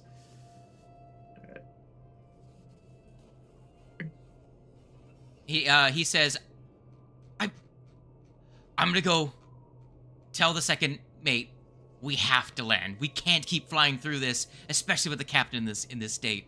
And he rushes away. I'm following him. Okay. He does what he says. He goes and gets into an argument with Desin Drakes, saying we have to go down. We have to get out of the storm. I'm gonna stay with the captain to see if there's any information I can get out of them. Out of her. Between them going in and out of consciousness. Sure. Go ahead and give me a persuasion check to try and coax out information out of the fucking out of it, Captain. Oh, amazing.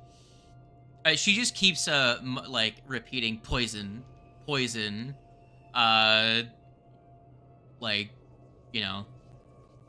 The bite, stabbing pain, my side. She's sweating.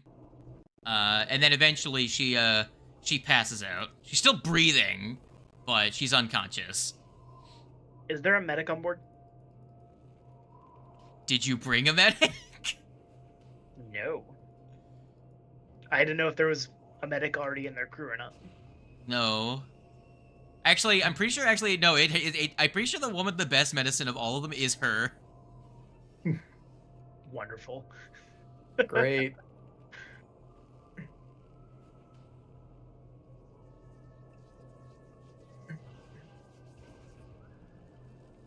Is there anything else you want to do in this situation? I'm really. Right now, Lanks and I have to keep scrolling up. Is it Desin or Devin? I think it's Desin. Yeah, Desin and Lanks are now arguing on whether or not they should descend to try and get out of the storm, or if they should stay the course and try and fly through it. None of you were there. I was going to ask you to trust me, but none of you were there with me, I don't think. Just turns gun, blows Lanks' head off. No, I'm not going that drastic. I am going to look to Des. Fuck, now you got me. Now you got me second guessing. Desin. I'm gonna look to Desin and be like, do you think you can navigate through the storm? Desin looks around, like he wants to say yes, but then he looks at the storm, looks at you, and he's like, probably. All right. I don't know what's going on, but I'm really worried. I don't think we should land. Something's happening here. There's someone messing with the crew, someone messing with everyone. And I'm really worried that us landing the ship is their idea, is their prerogative. That's the right word? I think so. Is that their prerogative? Their plan. Yeah, their plan. That works. Connor, make a perception check. Make a perception check. All right.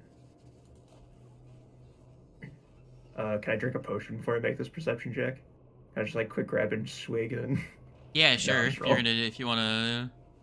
Oh, that's really bad. 19. I'm not gonna drink the potion, but I will use my hero point here. That's better. It's 28. The boy and Mr. Fly are not okay, so the dining hall is adjacent, is like pretty much touching the captain's like where the wheel is. Mr. Fly and the kid are both missing. Everyone else is kind of like freaking out. All right. Desmond, I'm gonna be honest. I don't know if I can trust you, but the captain trusts you. So what I want you to do, I want you yourself to go into the helm. I want you to lock the door, and I want you to do your best to keep us on course. Don't land the ship. And if he agrees, then I am going to then wait for him to lock the door, go in, and then I'm going to go back to where the crew is, or where my group is. So does he? Is he running with the plan? Hold on, run that back for me again really quick. So I'm telling Dezen to go into the cockpit, or the helm or whatever. I want him to lock himself in, and I want him to do his best to keep on course and don't land the ship unless he absolutely has to. Okay, so and then what are you doing with Lanks? Lanks can do what he wants, I guess, as long as it's not going in that room with him. Okay. They make a diplomacy for persuasion or intimidation if you're like, no, we're doing it this way.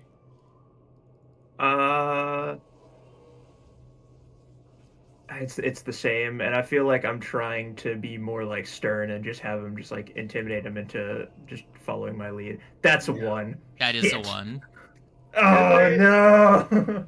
Of all the times, all the rolls. Lanks gets a little bit short. Like, hey, motherfucker, you don't know how to fly an airship. Both of us know how to. Why are you calling the shots? It should be one of us. And they go back to having an argument, but you have swayed the conversation to be likely staying up, but Lanks is still trying to get Dezen to fly down while also taking place at the other side of the there pretty much it's set up with 2 stations, a navigator and a pilot, and Lanks takes over as navigator since there isn't a second person. Normally it'd be a 2-person job to fly the ship through a storm, and is at least helping, but we'll keep badgering him to go down, goddammit. Alright, it's not the ideal of what I want, but it'll work for now. I'll head back to the party, at least temporarily, because I still kind of want someone up in the cabin with them if they're not going to lock it. Okay. But yeah, I'll head back and be like, have you guys, what's going on? What's the situation? And so, well, we definitely haven't stabilized her.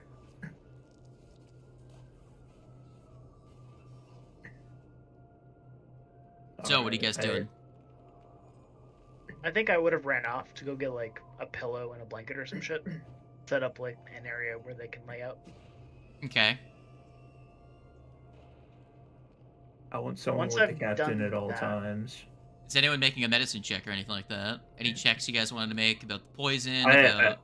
I can attempt one. I'm trained, but can I look at the snake and? I'm trained at +3 wisdom, so it's a 10. What are you saying, Wings? How deadly is the snake?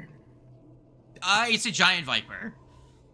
Is it still in the room? Like, do we see it? It's dead. You killed dead. it. I say you killed it immediately. Oh, okay. All right. It's a giant viper, but you guys just fucking just kill it. All right. Again, it's not that strong compared to you guys. One of you could single-handedly probably beat it to death with your bare hands. I'll attempt a medicine check and see if I can figure this out. I don't want to steal all of the everything here. I feel bad. No, it's fine. Just like do it all You're of the one it. that's most capable of things. So make a might as well tie. It's a 21. 21. Okay. You notice that her wound looks less like a snake bite and more like a stab wound. So somebody planted the snake in there as a decoy. They poisoned her by stabbing her, and then used the snake as a way to make us think that the snake did it. Right. I want someone with the captain at all times, in case something else comes. So, in case whoever's doing this comes back and tries to finish off the job. Also, I need to get someone on eyes on Mr. Fly and the kid. They weren't up in the lounge area. I don't know where they are. Okay. That's my number one. I want to go and try and find them. You want to go find them? All right. Okay. Well, where are you that going? Means I guess I'll stay with the captain. So where's Connor going? Unless Zeno wants to, I was gonna go back up to the helm and try and keep an eye on them to make sure Lucky Legs doesn't persuade the land again. My thought was to go back up to the scaffolding, see if the goblins are still flying, if anything else has happened to engines. Give me 1 second. My headset decided to start being weird. So I heard goblin go up the scaffolding to see the goblins. Give me a second. I have to fix your headset. Fucking work, damn you. Works. I'll say that works. That's. And of course, I'll also keep an eye out, see if I can't find any of our missing people as well. Ah, why is my headset being stupid? I can't hear clearly.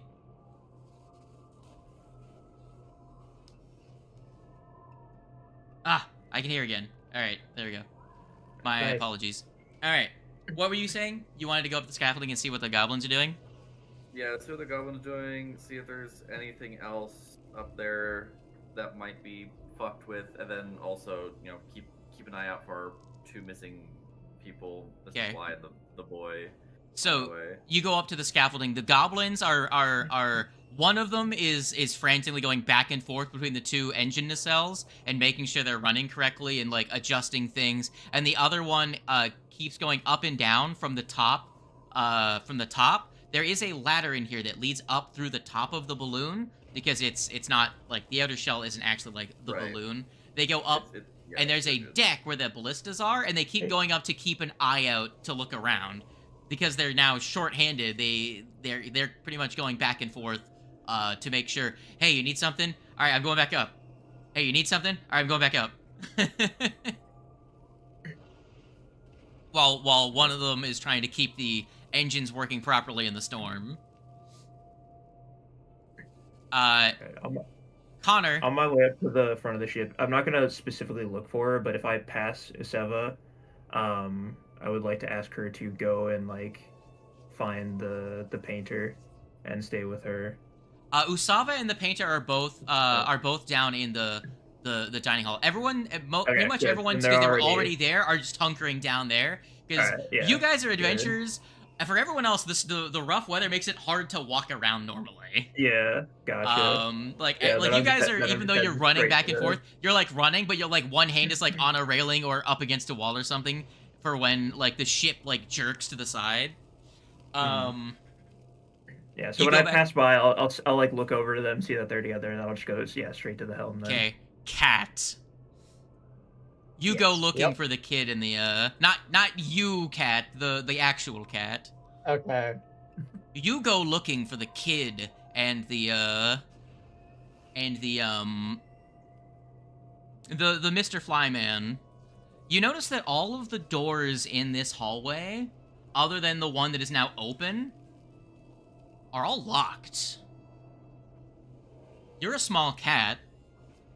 You realize you could probably check all of the rooms by going through the vents. You want to squeeze through the vents to check the rooms? Hell yeah. Okay, give me an acrobatics check to squeeze. This is where we find out, Lucy's dog shit at acrobatics. Oh no, that's my best thing. Okay. And I got Nat 20. Nat 20. You slither through like a fucking snake. Snaking your way through.